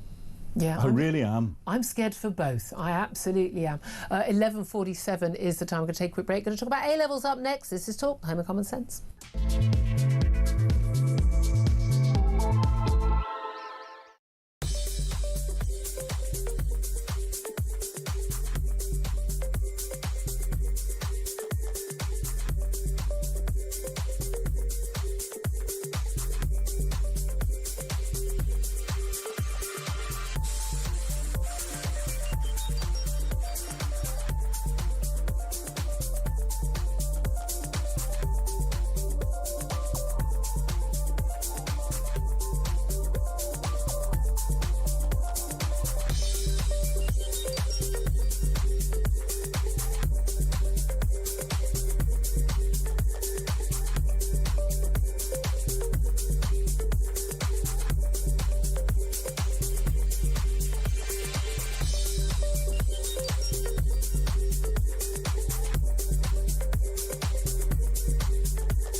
fighting shoplifting on our high streets, in our inner city centres, these responsibilities and duties should be outsourced to ordinary members of the public. And I have a real problem with that, because firstly, it seems like we're ultimately giving up on the bread and butter of neighbourhood policing, especially when it comes to crime such as shoplifting, which, to be honest, on many high streets, shoplifting has become de facto decriminalised, such as the absence of neighbourhood policing. UK on DAB+, on your smart speaker, on your smart TV, and on your side. This is Talk. A very, very good morning. Welcome back to the show. 11:49 is the time. Let's talk A-levels. Yeah, it is A-level results. They're not just A-levels, though. Often everyone forgets the other exams that many youngsters have taken. T-levels, BTEC, National and other Level 3 results. All out today. Results were released at 8 o'clock this morning for England, Wales and Northern Ireland. Highest course in Scotland last week. But the total number of students accepted to UK degree courses with A-levels has risen by 3.1% on last year. 439,180 taking up places so far. But is university the right call for every student, even if they have got the grades? Let's talk to Stephen James. He's an award-winning teacher and co-founder at the Invicta National Academy. A very good morning to you. Hello, good morning, Julia. Thank you so much for joining us. Well, look, we're very happy in our household with the results and the choice of university. You know, well done. But I know an awful lot of people who haven't done well in their A-levels over the years, who life's worked out for just fine. As Jeremy Clarkson tweeted earlier, he got, C and 2 U's, and he's preparing the lighting to have a helipad in his back garden. So, you know, life works out okay as well. But for a lot of youngsters, they'll be worried about getting the grades. But we have been told that this week that actually there are more places available this year. So even if you're like 1 grade or 2 grades short, chances are you still will get into your university of your choice. But is that the right choice? No, it's not always the right choice. And if you haven't quite got the right grades to get into that university, then maybe it isn't the right one for you. But, you know, first of all, we need to congratulate these young people who have worked absolutely solidly. We need to congratulate the teachers, the support staff, but most of all, the parents who have had to put up with these young, stressed out people, you know, waiting for these results. Well done, us. Absolutely, well done, us. And I don't think it was that long ago, Julia, that we would have been receiving our results. So, you know, we can kind of think back to that kind of moment of joy. Quite a way back for me, I'm afraid, Stephen, but there we are, a long time ago. But you're right, you know, there are so many different routes into careers, into starting a business, into making your way in life. And I think apprenticeships are, you know, absolutely brilliant. And you've got Philip there, a veteran of the intelligence corps, and the British Army is one of the biggest employers of apprentices in the UK as well. So, you know, I think we need to give more credit to those people who do take that route. We need to give even more credit, I think, to those who are taking the risk to start a business, to become entrepreneurs, to start an idea, to start contributing to society. You know, and I think we need, as a society, need to encourage those people as well, just as much as those going to university. Absolutely, because it does all become all about university, and that's partly because virtually everybody who makes the decisions on all of these issues, in the government and elsewhere, and the media, have gone to university, so it becomes a norm. Although, I mean, actually, you know, it certainly, when I was much younger, actually, a huge number of people were, for instance, in newspapers who didn't go to university. You know, might have done a course over their lifetime in some sort of legal skills and things like that, but not a necessary qualification. But the reality is that university is not right for everyone. And in my day, you know, I'm not only without tuition fees, but on a full grant. So, you know, I was being paid to go to uni. Now, when youngsters are coming out with 50 grand's worth of debt, that's a different decision, especially now the interest rate on that debt is so huge. I mean, you're paying back so much more than you've borrowed. I know youngsters, you know, in their 20s, they're paying, but they're only covering the interest. They're not paying back the actual debt. Is it necessarily worth it if you don't say, you know, I don't know, want to be a lawyer or want to be a doctor, and therefore there's an obvious degree that you would do? Because a lot of young people, not necessarily very academic, got okay-ish grades, they get into an okay-ish course and something they're not sure about at a okay-ish uni. I'm not sure that piece of paper they come out with is necessarily going to get them further ahead, and they're 3 years behind those who've started work, and they're in 3 years worth of debt. Yeah, absolutely. And you're competing against people who have, not only got a degree, but have been in that job for some time as well. Yeah. Whereas if you can get the experience now and start, logging that into the bank, as it were, then you're already at a head start of the students as well. And I think, we are very lucky in kind of, you mentioned the grants that you had as well. And I think I just got the back end of some of those grants. But actually, is it the right time right now? I mean, I always think of that Pink Floyd music video, where's the sausage factory, and they're kind of moving along and into the next stage of education. And just because you've done your A-levels doesn't mean you have to go to university straight away. Go and get a job, go and explore the world, go and get drunk for a year, whatever it is you want to do. Because actually, I went to university as a mature student. I dropped out after I did my A-levels, went to university for a year, dropped out, and then revisited in my and it just wasn't right for you. And we do kind of we kind of talk about these things. It's always like success or failure, isn't it? It's like, and we've got to a point when there've been so many A grades and A-star grades and 9 grades at GCSE now, and all the grades seem to change every 3 minutes. And you see in the newspaper, and again, it's always it's quadruplet. Long blonde hair, beautiful girls, you've all got 4 grade A-star A-levels, and everyone thinks that's the norm, but it's not. And actually, getting a B or a C grade is an absolute achievement. It depends what your academic ability is, and there are different abilities. But perhaps we just got too much into the idea that these grades are the make or break, these exams, the make or break. This is it. Your life is going to be a success or your life is going to be a failure. And we all know plenty of people who've done pretty badly at school. That's not how their brain works. It's not the kind of intelligence they have, and they've gone on to be incredibly successful in business or any other field. And we all know people who got top grades who are living very sort of mediocre lives as well. I mean, it's not as make and break as the teachers and perhaps the parents feel at the time. No, it isn't, and it does become that when it's the sole focus of your life as well, and it's what gives you purpose, which is why such value is added to it.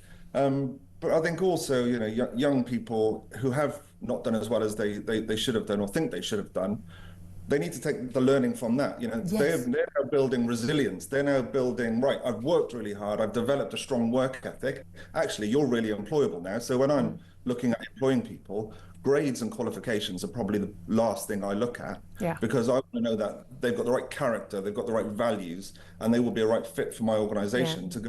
Doesn't know how to work an alarm clock. I mean, I would say genuinely, a good work ethic will get you further in life than A grades will.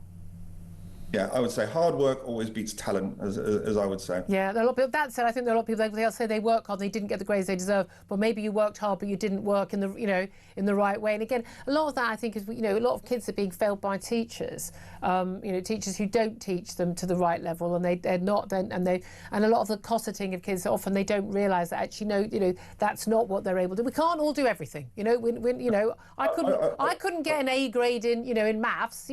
People have different talents. It doesn't make you stupid. It's just people. And by the way, if I had a youngster who wasn't academic, I'd be going, for the love of God, become a plumber, electrician, or a builder. You will make a fortune more than all your mates who go to uni. Yeah, absolutely. But I will say as well, we also need to give a big shout out to the boys who actually outperformed the girls this year. And I think white working class boys have always not performed so well. Yeah. So let's give a big shout out to those white working class boys. Very interesting. Very interesting. Done well. So, well, that's moving back to exams away from coursework, moving back to a way that, where boys perform better. Do you just have any concern that universities in particular have become, as one of our callers pointed out, they've become businesses? It's about making money as opposed to academic ability, and actually there are far too many places at university now for people who really shouldn't be there? Well, that's a tough call for somebody with a degree to say. I mean, I don't want to be hypocritical, but I would say I do agree with you that there are courses where there are vocational qualifications that you definitely need. Yep. Teaching, doctors, dentists, chartered surveyors, all those kinds of things where you need a good academic background. But I don't agree with the dumbing down of courses and coursework for everything. I think there needs to be exams, there needs to be coursework, there needs to be other ways to assess talent. Okay, very interesting to hear from you. Award-winning teacher Stephen James, appreciate that. Philip Ingram, your thoughts? You got a name check there from Stephen? I did. Well, I'm going to come at from a slightly different angle, because Jeremy Clarkson's tweet was fantastic. Yeah. He's just been stumped.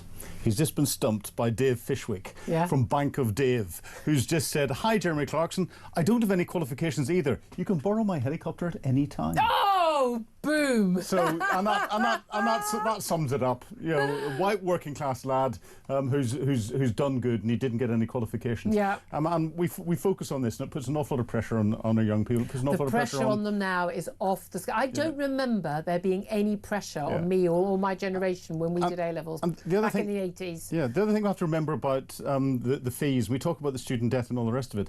The students only start to pay that back after they earn above a certain sum. The taxpayer pays for it up front, and we're also paying for all the people who don't pay off their full fees. Correct. We're also paying for all the people from the EU Correct. who pretty much don't pay off their full fees. Oh no, the whole thing's a Ponzi scheme. Yeah, it is. I don't think there should be any fees for the education, but I think we should probably limit the number of people who go to university to the people who will actually benefit from it. But I think we need absolutely more apprenticeships, 100% more apprenticeships, and more focused vocational working. I mean, I'm actually approving of those 40,000 building students the government has announced this week. I'd love to hear your thoughts on this as well. If you want to crow about your kids' results, feel free as well. Give us a call, 0344 499 1000. Lots of calls coming in on Ukraine. Up next, we're going to be talking live from Ukraine to Andrew Fox, defence expert and research fellow at the Henry Jackson Society, and of course, as they all are, a friend of Philip Ingram. He's coming up next. Stay tuned, you don't want to miss this. This is Talk.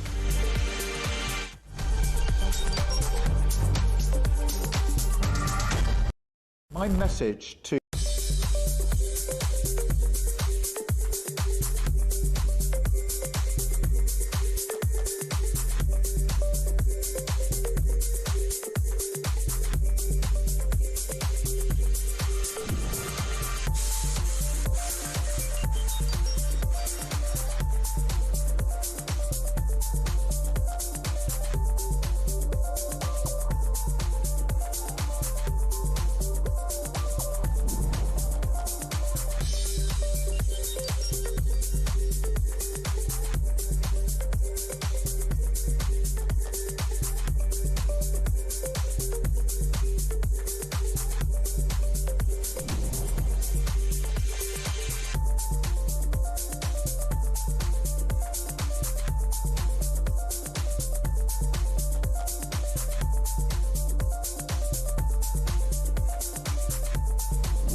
across the UK, on DAB+, on your smart speaker, on your smart TV, and on your side.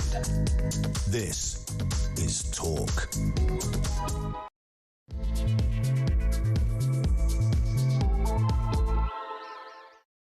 Very good afternoon. Welcome back to the show. This is Talk. We are the home of common sense. Very much appreciate your company. I'm Julia Hartley-Brewer. And whether you're listening on DAB+ radio, on your smart speaker, watching on YouTube, or on your connected device, thank you so much for your company. Very much appreciate you joining us. Talking a lot about Ukraine today. Why? Well, because President Zelenskyy has been in number 10 to meet Keir Starmer in Downing Street. He's already been and gone. And tomorrow we've got Vladimir Putin travelling to Alaska, and Donald Trump too, both men 8 or 9 hour journeys by plane for that summit. But how hopeful are you of a ceasefire in Ukraine? Or do you, like Ross, the previous caller, say you're sick of it all, nothing to do with us, not our problem? Or like Herbie in the last hour, who says we need to stand up to Putin. If it was your country, if you were Ukrainian, what would you be willing to give up for peace, if anything at all? How much help should we give? if at all? I'd love to hear your thoughts. Give us a call, 0344 499 1000. You can call us on that number. You can text on 87222. Get in touch with us on X at Talk TV. Calls are charged at the national rate altogether now. Text costs £1, standard network rate message. And if you have missed anything of the show or you want to catch up a little bit later, don't forget to go to my YouTube page. We have called it The Julia Hartley-Brewer Show, so you can find it very easily. No excuses. Hit subscribe and you'll never have to miss a thing. So we'll be talking more about Donald Trump and President Putin having that meeting. We're also going to be talking about the city accountancy giant PwC, previously PricewaterhouseCoopers. They're cracking down on staff who work from home too often. They've got a traffic light system to track their movements. And basically, if you're not in the office or with a client, they want to know why. Of course, the staff are up in arms. Isn't it a weird idea that you don't have to do what your boss tells you? What a weird concept. Plus, we're going to be talking about the NHS and has the public been misled over the fall in NHS waiting lists? Because actually an awful lot of the people who are being removed from the list, trumpeted by Wes Streeting, the Health Secretary, as a big victory, 260,000 drop in the NHS backlog. According to the Nuffield Trust Health think tank, actually they're people who just no longer need treatment, moved abroad or have died. And that's why they're no longer on that list. Or, by the way, paid to go private, as many people, even on tight incomes, are already doing.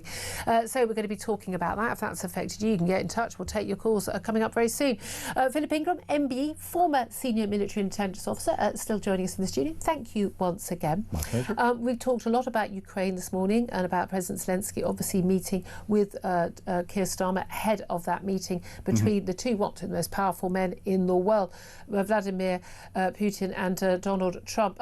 My final question to you on this, before we go to our first guest of this hour, is who do you trust the most, or who do you trust the least of Trump and Putin?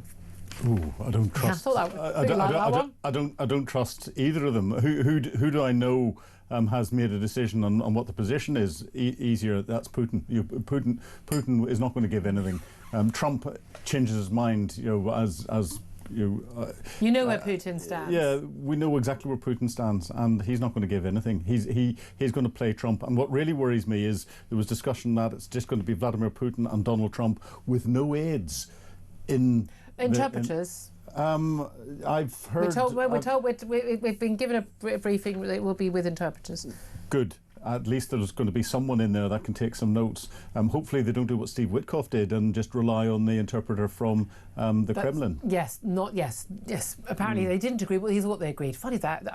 Don't get your golf buddy to do your negotiations. Exactly. But there we are. I wouldn't allow me golf buddy to do negotiations buying a house, let alone negotiate peace. Oh, Steve Witkoff's good at real estate, so he'd be good for the house. Well, yeah, he'll be good for the house. Okay, 6 minutes past 12 is the time. Don't forget to get your calls in 0344 499 1000. First up, though, let's talk to Andrew Fox. He's a defence expert, former major in the Parachute Regiment, and now a research fellow at the Henry Jackson Society. And having been in Gaza very recently, embedded with the Gaza humanitarian programme, he has now hot-footed it to Kyiv in Ukraine and joins us live from there right now. A very good and hopefully safe afternoon to you.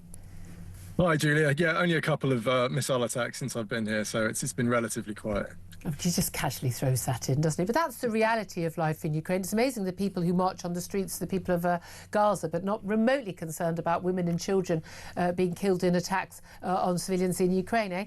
Let's ask you, what do you make of this meeting coming up in Alaska, the summit between Vladimir Putin and Donald Trump? What do you think is going to happen? Who do you trust? Who don't you trust, if any? I'm just checking my connection's okay and you can hear me. Yeah, absolutely fine. Carry on. Cool. Yeah, so it's a really interesting atmosphere out here at the moment. The kind of war is everywhere. You see military vehicles on the roads. You see, the memorials to the dead, which are just astonishing in terms of the sheer numbers of people that have died in this war. It's well over 1 million people now.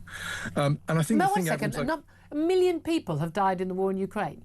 Yeah, on both sides. Those aren't the official figures I've seen. That's what they're briefing to me anyway. Off this kind of, it's an astonishing number of people. But I thought that was casualties. They included wounded. Yeah. Sorry, shouting over my shoulder. Yeah, it is casualties. My bad. But the point is, Russia are absolutely not a faithful interlocutor here. They're not a trustworthy partner. They're not. a side in this war that has behaved in any trustworthy manner. They've adhered to none of the laws of armed conflict. They've abducted tens of thousands of children to be re-educated in Russian indoctrination camps and resettled with Russian families. There are 1.6 million children currently under Russian occupation in the south of the country. This is and to be for the injured country to be locked out of negotiations whilst Trump speaks to Putin directly in Alaska, when frankly he should be arresting him in Alaska. We were doing okay with the connection. It's just failed us, but we'll hopefully be able to get it back up. I mean, this makes a very point. I mean, Vladimir Putin, Philip Ingram, is an indicted war criminal for numerous acts. I mean, we know that the use of the targeting of civilians, deliberate targeting of civilians, not targeting, like the idea targeting Hamas, and they deliberately used civilians as human shields, but the abduction of children, the most outrageous, very well documented, the most outrageous act of war, the use of rape as a weapon of war as well, and that's been well documented as well in Ukraine. Outrageous. I think we have got Andrew back. Andrew, you were saying, you should be arresting him. That's one of the reasons why, of course, Vladimir Putin can't come on European territory, because he would face arrest. But in terms of, we've got Zelenskyy. He's been in Berlin. He's been on these Zoom calls with the Coalition of the Willing. He's met with Keir Starmer, the Prime Minister, in Downing Street this morning.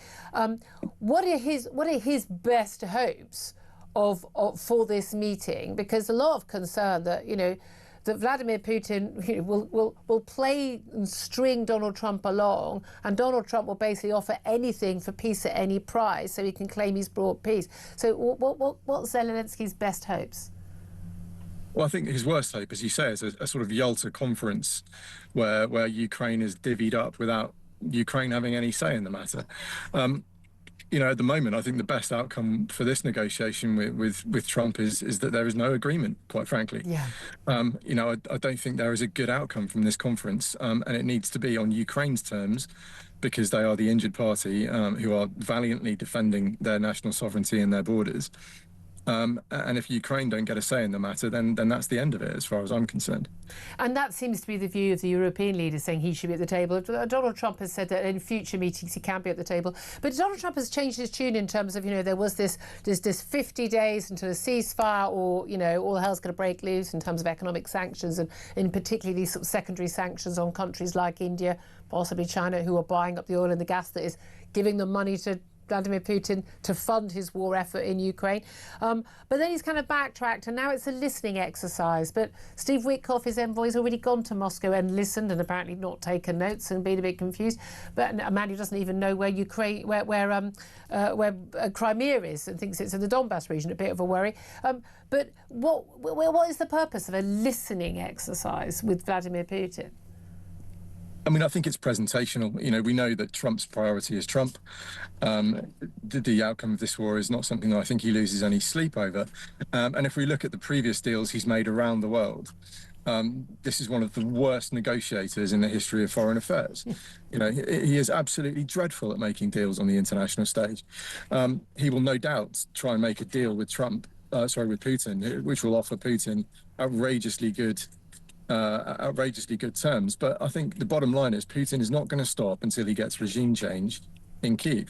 And until he achieves that and finds a president for Ukraine who is Moscow facing rather than Western facing, he's not achieved his war goals. He's turned his economy inside out. He's killed thousands and thousands of people and has achieved nothing. So I think anything short of regime change in Kyiv is unacceptable to Putin. Which means that Mr. Trump is wasting his time, unless he is, as you say, prepared to hammer Russia with the sanctions that should have been put on them 3 years ago. I find it very frustrating when any leaders of the Western world now say, we can have more sanctions. We should have already had, day one, you put the first lot on. By day 10, we should have had, the serious sanctions on. It's obscene that 3.5 years later there was still any way of doing it. And the secondary sanctions, absolutely, I've always said, India, pick a side, pick a side. There is a punishment for choosing the wrong side. But this is the thing. Vladimir Putin needs a win. He can't just go creeping back and go, okay, it's all been a horrible mistake. I'm not sure he's that keen on an awful lot of his fighting men coming back to say, you know, what they've gone through back to Russia as well. As you say, his economy is now just a complete war machine. Without that war machine, what happens to it?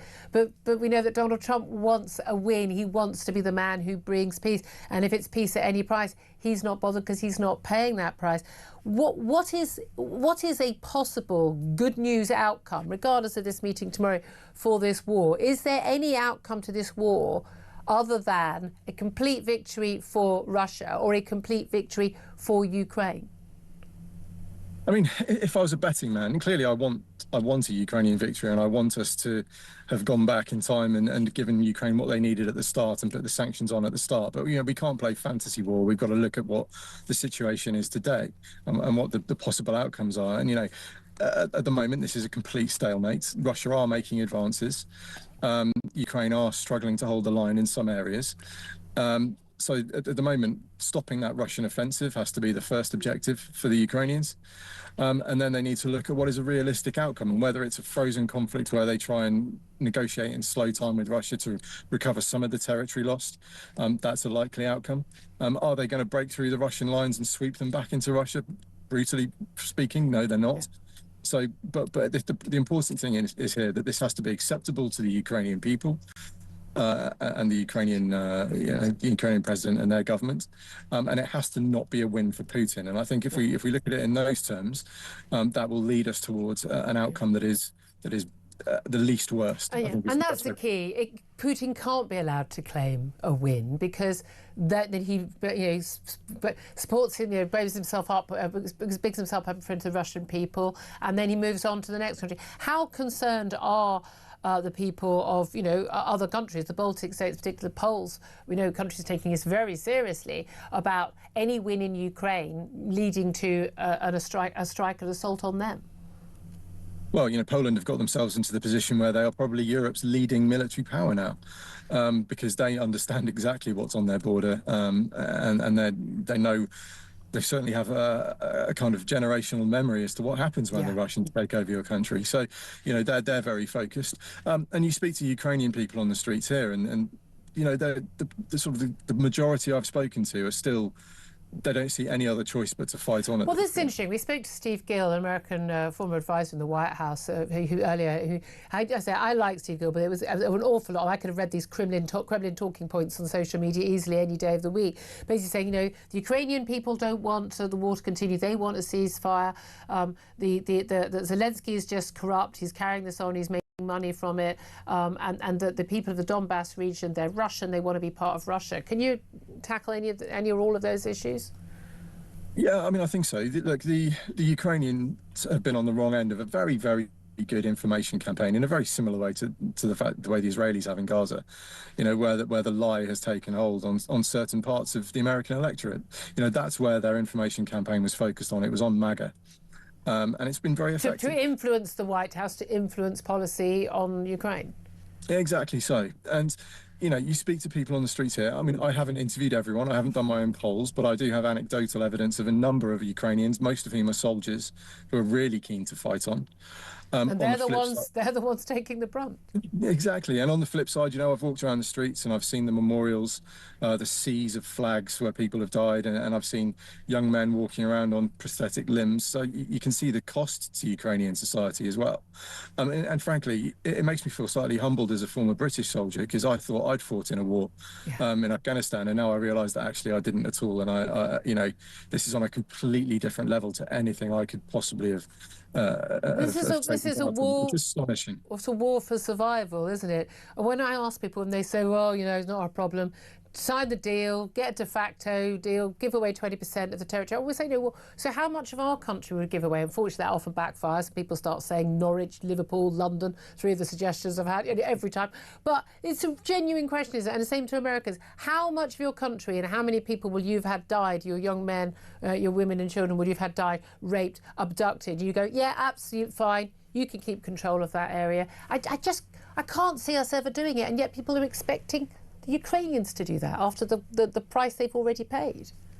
Yeah, not only give up their country, but also knowing that this is coming back further down the line. How do we know that? Into a bad deal, because we know how Putin operates. We know what his ambitions are. He's been very, very clear about his desire to establish a Russian sphere of influence over old Soviet Union countries. We know there are Russian diaspora populations in the Baltics and certainly down in the Balkans as well.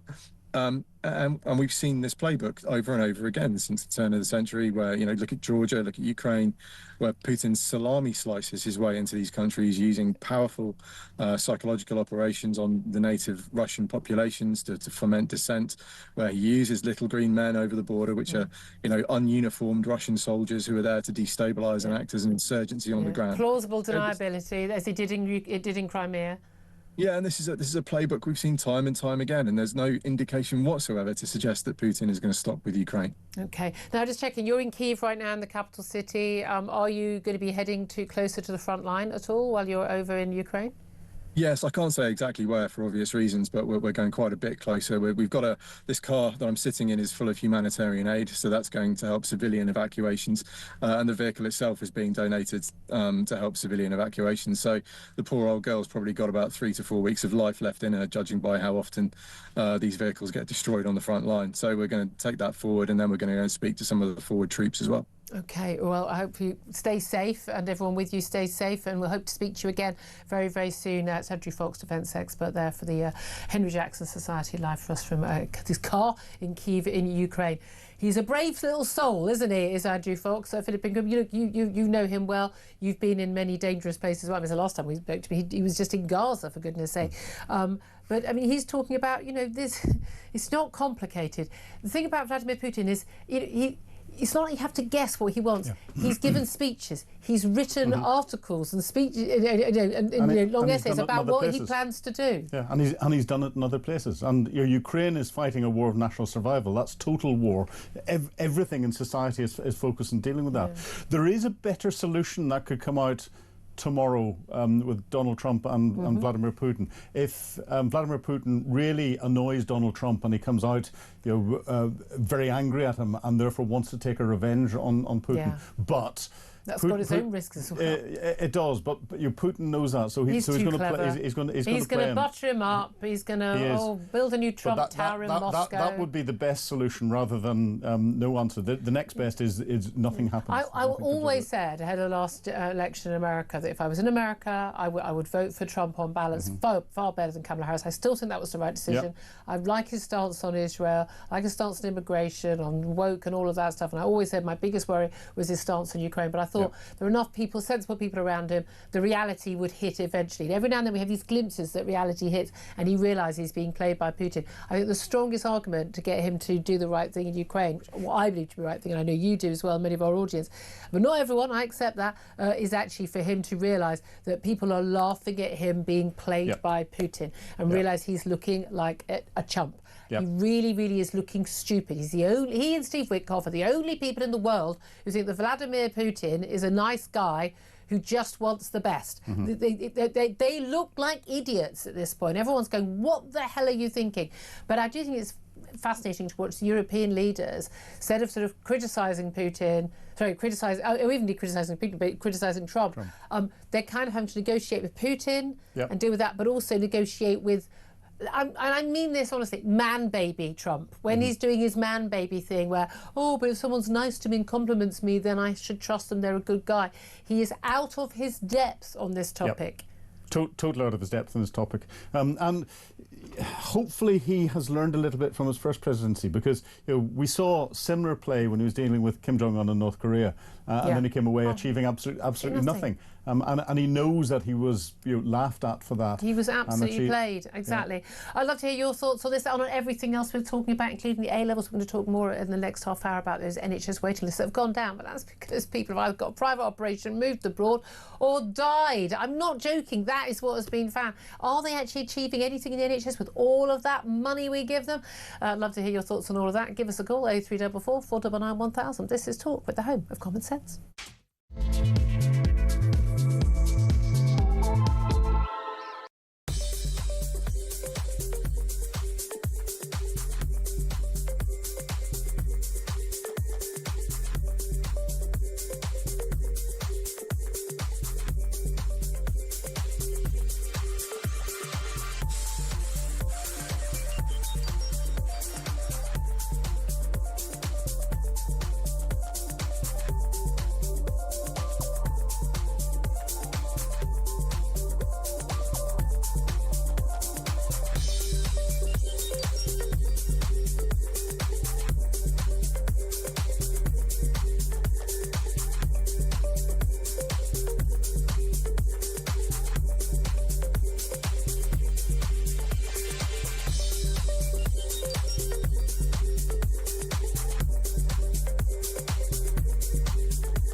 if you're an asylum seeker, you get given something called an HC2 certificate, That's which the one, yeah. qualifies you for all that kind of stuff. Dentists, some prescriptions, all free of charge. Not only that, but you're allowed to claim the cost of travel to go to a hospital or a surgery or so on.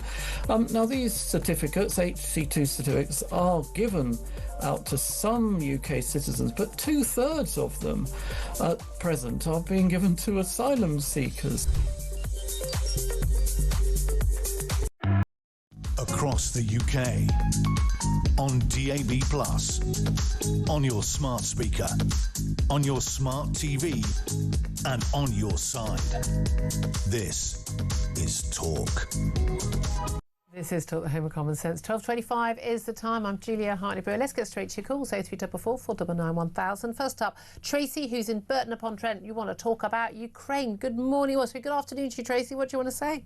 Good afternoon, Julia. Julia, when I was small, I was always told a stitch in time saves 9. Yep. We did nothing when Putin took Crimea. I understand why. There were some stern words. There was a bit of finger wagging. A bit of finger wagging. Every problem, if you don't deal with it, will get worse. Yeah. And it's the same with every problem we face in this country. Yep. It's if you don't militarily stand up. We know what the borders of Ukraine are, and they have been like that for a little while since the last war that they had when they redid the borders. Yeah. Putin, I am no expert, okay, but all I know is if you don't deal with a bully, they get worse. Exactly. I mean, I am no military expert. I'm not, okay? But I know, and most people know, it's the same with immigration. If you don't deal with it, it'll get worse, and then it's harder to sort out. And again, everyone can put their heads in the sand. I think it is interesting when people talk about, well, if we implemented tougher sanctions when there was that first, the invasion in 2022 by Ukraine, of Ukraine by Russia. But no, actually, the biggest mistake we made was, as you say, we didn't act after Crimea. We did a bit of finger wagging, and Putin did not believe that the West would actually stand up to him if he actually took over the whole of Ukraine. He didn't think the Ukrainian people would stand up to him. He thought Zelenskyy would be on the first plane out of there. I'll send my personal jet, off you go. He totally misread it, but he misread it because actually we hadn't given a strong enough signal that no, that's not going to happen. And I'm with you all the way. What do you say to people and callers earlier in the day saying, look, it's not our problem, it's too far away, I don't want to, I'm just not my issue? Yeah, I think for people that say that, you need to read your history. Yeah, I mean, Sudetenland wasn't our problem. Neither was, neither was Poland. I mean, you can say, that, oh, well, it's far away. It isn't our problem. But it will become our problem because the problem will escalate. Yeah. I mean, if we back down in Ukraine, China is going to take Taiwan. And Taiwan's a lot further away. When they take Taiwan, that is absolutely going to be a big problem for us. The world economy is going to be absolutely broken at that point, and that will hit all of us. The thing is, Julia, the only people, right, we all know, if you don't mend a broken roof, it gets worse. If you don't, if you don't mend a tear, it'll get worse. Yeah. If you don't wipe off mold, it'll get worse. The only people that don't seem to understand this are people in power. Yep, that is the problem. And on the domestic front as well. Tracy, very wise words from a very wise woman. Thank you for that. Philip Ingram was nodding away to that. Yeah, she's got far too much common sense. We need our politicians. I was going to say, she could never make it into Downing Street. Exactly, and we need our generals and admirals to listen to her. No one wants to be the leader that takes you to war and puts boots on. No one wants to do that, and especially after what happened in Iraq and Afghanistan. Then we saw the chicken over Syria as well. But again, you just got to step. We need a Churchill. We need somebody who understands and steps up, and who's, again, like Tracy says, who's read their history. Exactly. You were in a 1938 moment where possibly tomorrow we'll have Trump coming down the steps of the aircraft going, "Peace in our time," and it won't be. And it won't be. And Tracy mentioned Taiwan. 80% of the world's microchips come out of Taiwan. The economic shock that there would be. Would make the economic shock we suffered whenever Russia went into Ukraine over energy, or indeed lockdown, seem like a small beef.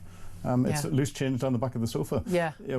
We are in and very we won't dangerous be in a territory. position to put economic sanctions on Exactly, China. and this is why we have to deal with this now. That's why it is our problem, because we're a global economy. We're the 5th or 6th largest economy in the world. We're a permanent member of the but Security also Council of the we United rely on Nations. shipping. Or everything that arrives in this country pretty much arrives in shipping. If you don't have control of the waters, that's we need America to have control of the waters. If China goes across those straits and takes Taiwan, then we are looking at something very, very different. And we rely on international trade. We can't produce everything in our own country. People like stuff from other countries. So we are very isolated and very vulnerable. That's why we have to step up and deal with these tyrants. Okay, thank you for that. Let's go to the phone lines again. Caroline is on the line. She's in Northamptonshire. Caroline, you want to talk about the A-level results in university, don't you?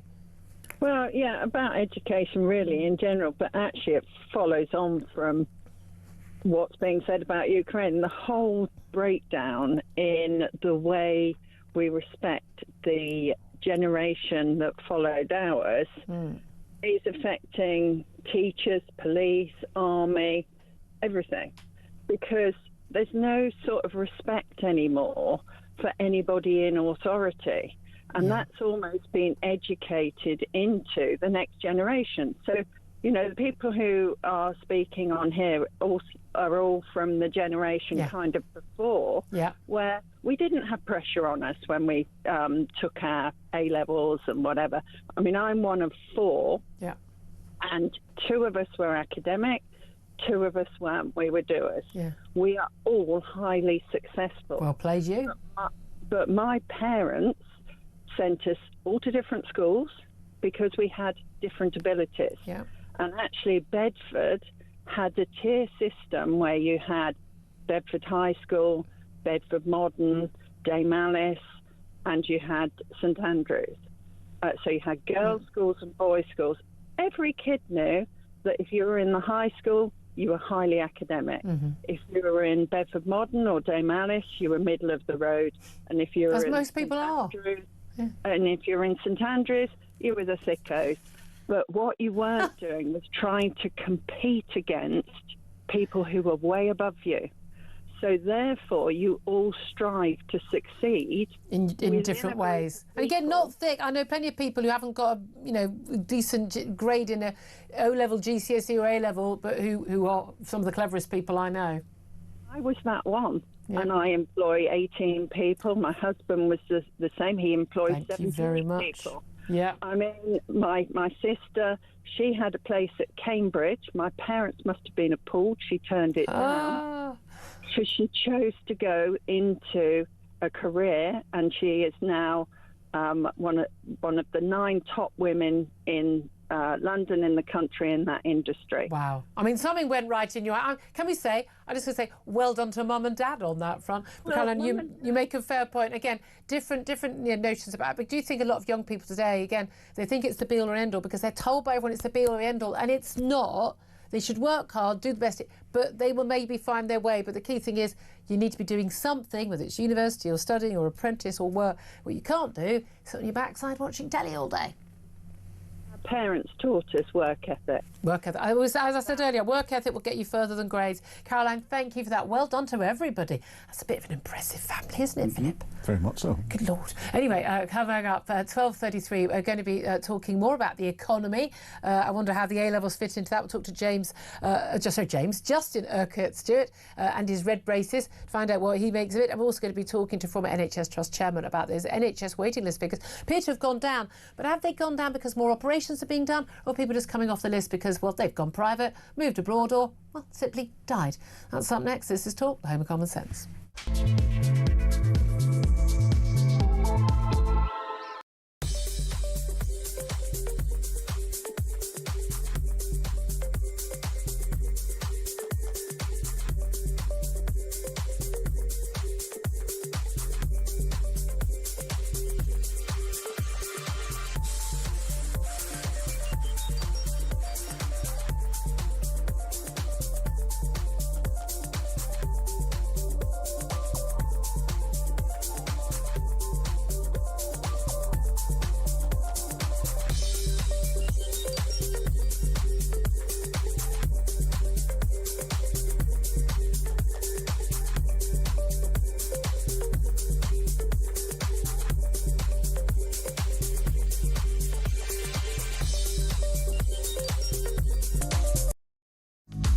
the UK.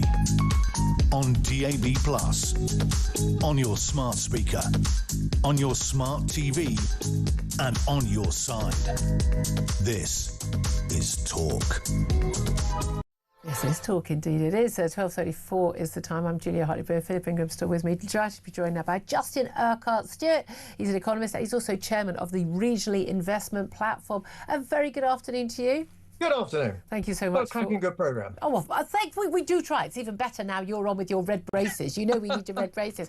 Let's start with the latest GDP figures, because they're being billed as like, well, it's slowing down in the economy, but they're better than expected, so well done, everybody. Yeah, well, you have to be quite careful, because when people start talking about the green shoots of recovery, how often does it turn out to be, in fact, be sort of advanced mould in the fridge? So, actually looking for some solid figures, and bear in mind, 1 month doesn't really tell us a great deal, and they will review the previous months. They're always adjusting the entire time. Yeah. The basic thing to take away from here, it's very, very low growth around the world. No, it's not just us. But that's no excuse to sit there and say, well, there's nothing we can do about this. There's an awful lot we can try and do about exactly. I don't think we should ever be clapping our hands on the back, patting our hands on the back, saying, 0.3% growth. This is an embarrassment. It is, because when you think about actually the successful areas of growth in this country, and I know we mentioned before, the technology hubs around the country, we're really good at this, and yet most people will actually find it difficult to understand what they're talking about half the time. But what we've got is you have these hubs, Silicon Fen, Glen, Silicon Gorge, Silicon not implant, I've got in trouble doing that, so all these areas of little tiny high-tech businesses, and they breed. And so long as they've got really good infrastructure, and I don't mean a train, a really good infrastructure, ultra-high-speed internet, which was actually one of the last things actually we got out of the EU before we left. In Cornwall, got ultra-speed internet. Yeah. And it's meant now you've got businesses in really some terribly poor areas where businesses are now being set up because they can. Because they can actually do it. But also, isn't one of the big issues we've got, again, it's energy, and it comes back to that net zero policy. If you've got, some of the highest energy costs domestically and crucially in the business world, as in the entire world, AI is the future, we're told. AI revolves a hell of a lot of energy. If it's not affordable, it's not secure, it's not reliable, well, those businesses are not going to thrive in this country. Well, I thought AI was a form of Yorkshire accent. It took me a while to work out what they're talking about. But when you see the opportunities here and what they can do, we're so bad at our basic infrastructure. I don't mean boats, planes and things, but how can you expect anyone to run a profitable steel industry with compared to the rest of Europe when we start off at minus 20%? The extra 20% we have to pay basic fuel. You'd be mad to set up here, first of all. And that's not just this government. It's someone's thinking about the actual infrastructure of the nation. Power needs to be cheaper, run in a much more cost-effective manner, and planning it for 20, 30 years ahead. We haven't done any of that. At the moment, we're still faffing around trying to work out where we get power. And one of the best ideas they ever had, actually, was in the 50s, and they bring it up again a few months ago, was actually taking a pipe from Iceland, don't know how it works, to actually pump heat through to Scotland. And apparently that was all fine and dandy, and you would actually get pretty cheap fuel once you paid the cost of it. But unfortunately it didn't go through, because someone in the Foreign Office says, well, it goes through Rockall. Or Sweet Rockall, and therefore everyone claims this rock in the middle of the Atlantic, and therefore if we put a pipe across it, that might compromise it. Right, so there's always a problem. Well, we've got the same thing. We've got pipes, we've got stuff coming from Norway, but again, if they run out of energy, they're going to stop that, and then we're going to be in trouble. We need to be secure, and especially as we've been discussing today, in a very insecure age. I'm just wondering your thoughts on the A-levels, by the way, because we're interesting. Talked to a lot of people saying they've done very well. You've got the usual tweet from Jeremy Clarkson this today. I got C and 2 U's at my A-levels, and I'm busy sorting the lighting out for the helipad in my garden. And it's always, I'm driving a Rolls Royce or whatever it is, I'm building a new swimming pool, whatever it is. There are lots of people who do very well without those grades. Do we have a problem in terms of our education, though, in terms of we've got a lot of people who get degrees or got good A-levels, but actually they're not necessarily the subjects that people want. I know so many people who've got kids doing psychology. I'm not sure how many psychologists we need. I'm thinking I'd like a few more engineers and doctors, but as someone in business, what sort of skills do we lack and what do we need? But I have to say, I'm wildly impressed by someone coming along, and forgive me to be rude about the industry, with media studies. Completely. And what's that qualified you for? No, in many ways, it's not so much the degree itself. Obviously, you want to be a doctor. Understanding medicine is quite helpful. Actually, you want to be a lawyer? Lawyers can do anything. But the point really is, I'm after a piece of paper that says this person has the ability to take information over 3 years and be tested, not learn it by rote, but demonstrate their intelligence and how they can actually develop ideas and thoughts and businesses. So what we lost, and you've talked about this before, when we had the old polytechnics, which people turn their nose up. But of course, now we have the polytechnics have now become universities, but of a different type. And you need that basic trade structure. Who is actually going to mend the plumbing, the piping, the tiles? Build the houses. Well, let's go back to some recent news when the Romans left, as they did, I'm told. Within 50 years, a lot of those Roman towns had collapsed because no one knew how the pipes worked, no one knew how the tiles work. And by the way, someone kind of clean the mosaic. I feel like we're covering a lot of ground here. Is everyone keeping up? Nothing changes. It's exactly the same. It's just slightly different language. Okay. No, that's absolutely, absolutely fascinating. Let me ask you about some of the people who are particularly the wealth creators. Well, certainly they've created wealth at some point, and that's those who perhaps will be worried more about inheritance tax. Now, we are told, well, certainly Treasury isn't pouring cold water on this idea that the next budget, among the many taxes that will have to go up to fill this £50 billion black hole we're told about, it could get bigger, who knows, are proposals to basically tackle inheritance tax, in particular this sort of up to 7-year tapered tax for gifts to your children where they don't get covered by inheritance tax, and it could be a gift that's involving money or jewellery or a car or whatever it is that parents are giving to their children. Often we see parents, as they reach older age, if they've got any spare lump sums, giving them to their children if they've got them in advance. So if they die within the next 7 years, there'll be some tax to pay. After 7 years, no tax. Government looking at getting rid of that. We're told, though, that inheritance tax plans would make the UK a dangerous place for the wealthy. That's what the tax experts have said. What do you make of that? Well, it would be on the basis if you are someone who's creating wealth, by mean creating wealth, actually setting up businesses, employing people, them earning money and paying tax, and of course buying stuff in the economy. That's proper growth. That's what you need to be trying to deal with. But unfortunately, what you've got in a position now where we're focused on the wrong areas. So bring it back to the focus of areas where we can have some more growth. I've just forgotten the second half of your question. No, so have I. But that's it. But like in terms of the risk to say if people say, well, look, I've made money, I'm doing well, I want to be able to hand it on to my kids without them paying 40% tax on it. They're just going to leave the country, aren't they? Well, they are. And I find frustrating with this as well. Inheritance tax is tiny. It's a really, really small amount. And is it 1% of the tax take? I mean, it's just not. Irrelevant. Much better to actually then focus on actually retaining and developing that wealth. You need wealthy people here. It's like this argument over a wealth tax. You can't have a wealth tax if you've created some wealth. Actually encourage people to get the wealth, then you can have a fair taxation. Well, maybe not, but at least some taxation based on something you've created. And so that's what's going to be so vital with this. So inheritance tax, quite rightly, people will sit there and say, hang on, I've already paid tax on this money because I don't earn it. Now you ask me to pay it. Now what? Pay it. Now I'm gone. My family's going to do it. One of the key elements, and you go back to when you look at financial planning for families going across the generations, to answer the question, how does your son or daughter buy their next house? And the answer is, well, they don't. Actually, the family does. This is tradition in Scotland, what we used to have as an unofficial family office. That might be what happens in middle class families, but most people I know didn't get help from their families, but there wasn't any spare money to help anybody buy a home. That's one of those sort of middle class sort of luxuries. But the bank of mum and dad increasingly is paying, but it also prices other people out of the market, doesn't it? Yeah, and what you've got to be able to do is encourage these people, whether you like their flashy Rolls Royces or whatever. They're the people who actually pay most of the proportion of tax. But we're one of the few countries in the world, I can't think of anywhere else I've ever been, where people are so contemptuous of people who make money. Actually, I mean, it really is frustrating. You've said it before. Go to America, people will say, well done you for doing this. You've taken the risk. You had to mortgage your house, probably, mortgage the family. Well, not mortgage the family, but that's an idea. And be able to then be able to take that risk and grow that business. And people in America would say, to have that talent. Over here, you're seen as a greedy sod. Yeah, my view is, again, as always, we can all, you can all mock people who are millionaires or billionaires, but if it was that easy, we'd all have done it. I must ask you one other question, because obviously obviously one of the companies that looks after the money of the very rich, the PwC, the city accountancy giant.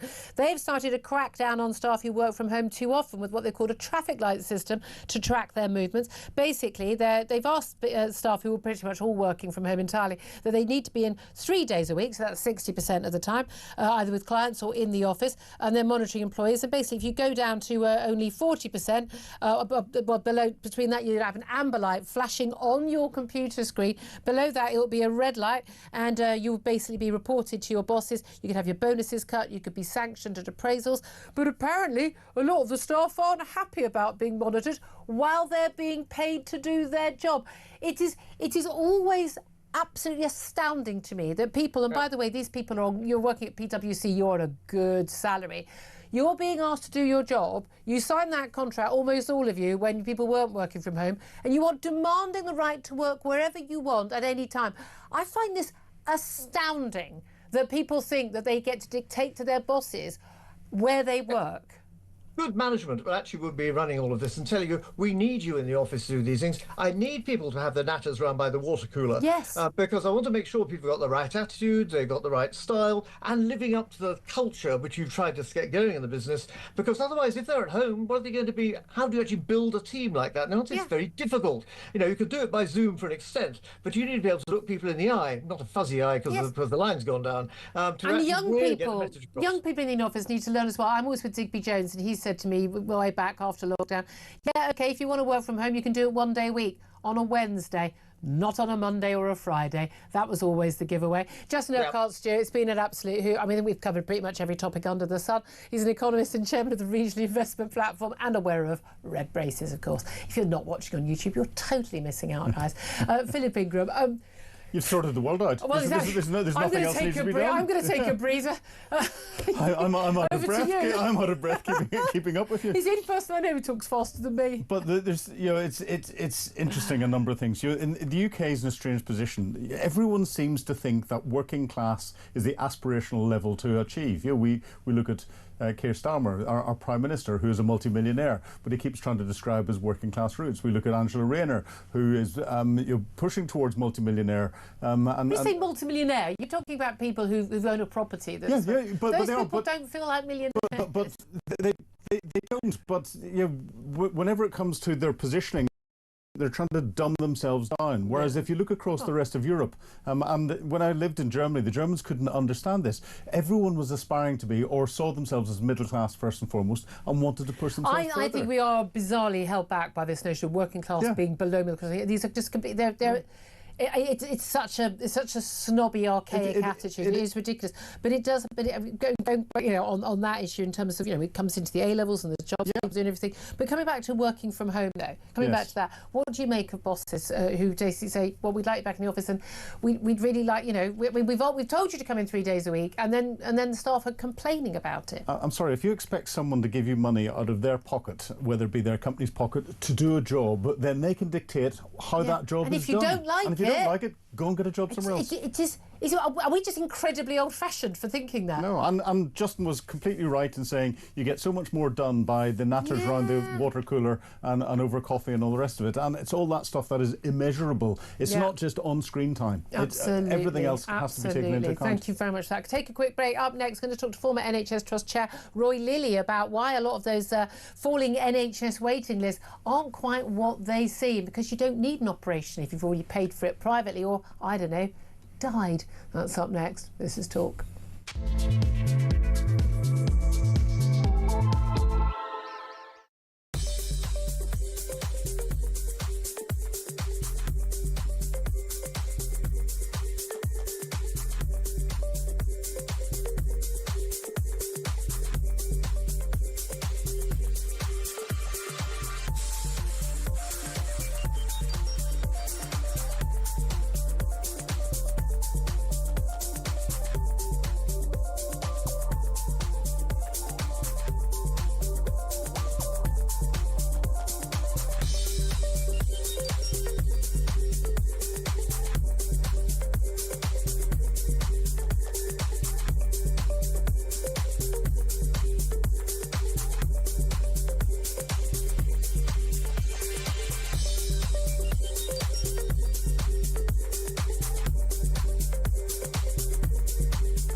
encouraging shoplifting on our high streets, in our inner city centres.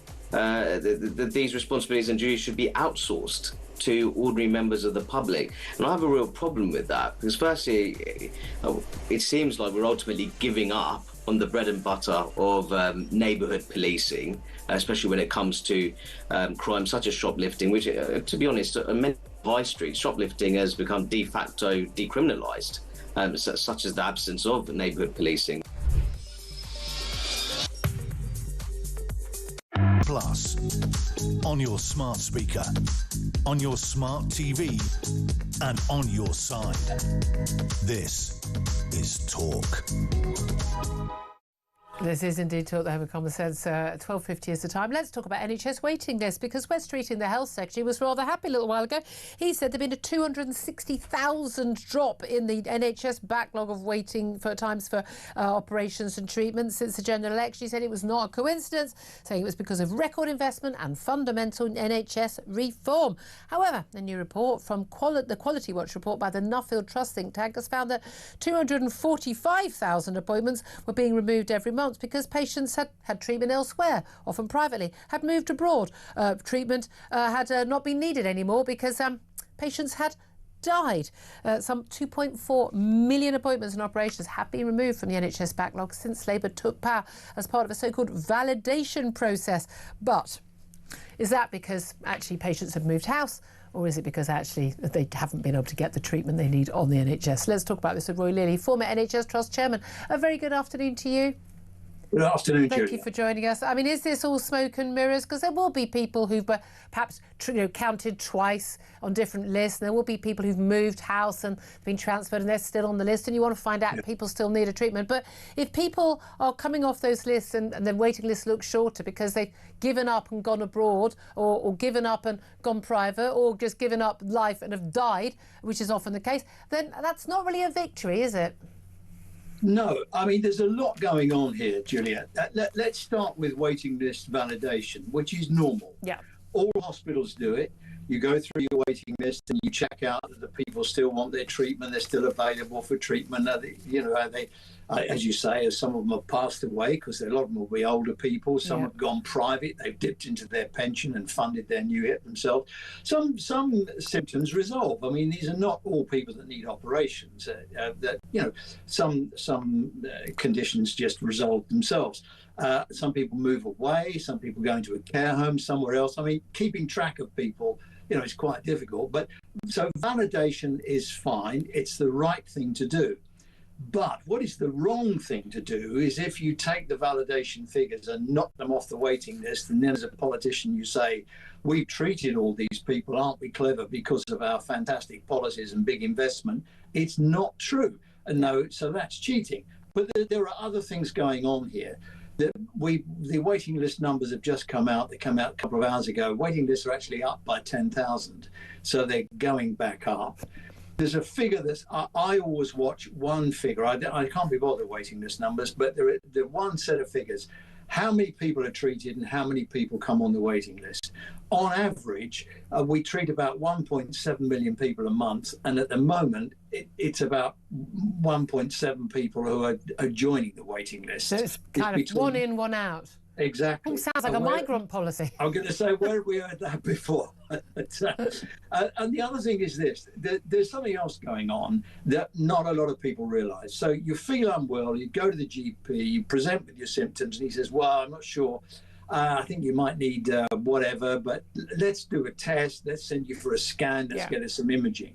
So you get sent to hospital, you have your blood test or you have your scan or whatever, and they go back to the doctor and he says, well, I'm having a look at this. I think I need to refer you to the consultant. Right. That's when the clock doesn't start until you've actually seen the consultant. That's the thing. There's a lot of waiting. Yeah. You'll wait for the GP appointment. You then wait to get that test. You wait a couple of weeks for the results. You wait for the appointment with the GP again to discuss it, and then you wait to the consultant. So that can be months before someone even gets on a waiting list. It can be, and that's the black hole, really.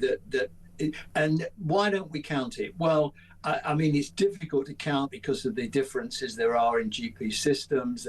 It's difficult to count because, I mean, frankly, we just don't have the technology. I'm not saying it can't be done, but, you know, when people talk about NHS efficiency, you can see, I mean, that's obviously inefficient, but it's because we haven't had the investment to do like basic IT. So really the waiting list numbers, I don't watch them anymore. No, I look because at the numbers in and the numbers you can't really work that out. And again, it's who's affected. But I'm amazed by the number of people I know who are going on. You know, they're not like sitting there wallowing in cash. They really are having to struggle to get the money together. Who have paid to go private to get tests because they're in pain, because they know the wait is going to be so long for an operation, and they've just said, I can't live like this, and the family have often contributed. I mean, that is telling. So they go, oh, isn't it looking good?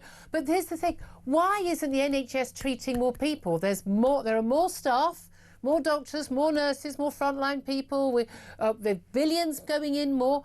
Why are we not treating more people? We are. We're treating a lot more than we did before COVID, which is the real benchmark. So the numbers going through the system are huge.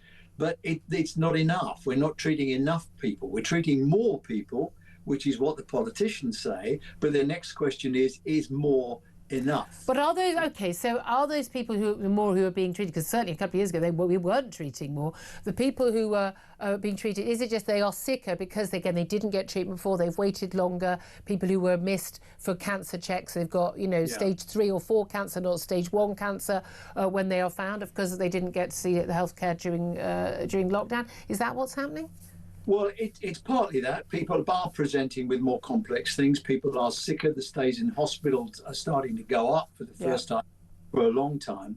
But the real issue here is how these numbers are presented, because over 60% of people on the waiting list will be there for a diagnostic. And probably half of the people who get a diagnostic will not need a period of inpatient care. And so you can knock a lot of people off the waiting list by accelerating the diagnostics, which is why the NHS has invested in the diagnostic hubs and why it's pushing the boat out on diagnostics, because you can clear the waiting list by people who have symptoms, but they don't need periods of inpatient care. So a lot of them can be treated as outpatients as well. The number of outpatient treatments now has gone through the roof. So there's a lot. It's a lot more complicated picture than we thought. So appreciate your time. Always appreciate your expertise, your analysis of these things as well. Roy Lilly, former NHS Trust Chairman. Thank you so much for joining us. Philip Ingram. I mean, you've talked openly. You had a cancer treatment in the NHS. So we are treating more people, but we're not. We're not making any inroads. Well, we're not, and I think the bad thing here is, and your West Streeting thought was going to be one of the good guys. You're turning around and spinning the statistics in a way to try and make him and his department look better and make the government look better when it's all lies. I'd much rather they said, look, we're doing more, but it's not enough. Yeah, exactly. And again, and the fact and apologising to people who've paid to go private. By the way, this is some breaking news. I mean, this is ridiculous. 2 MasterChef contestants now have asked to be edited out of this year's scandal hit series, according to the BBC. Basically, 2 contributors. We know one of them, Sarah Shafi. I know, I've no idea.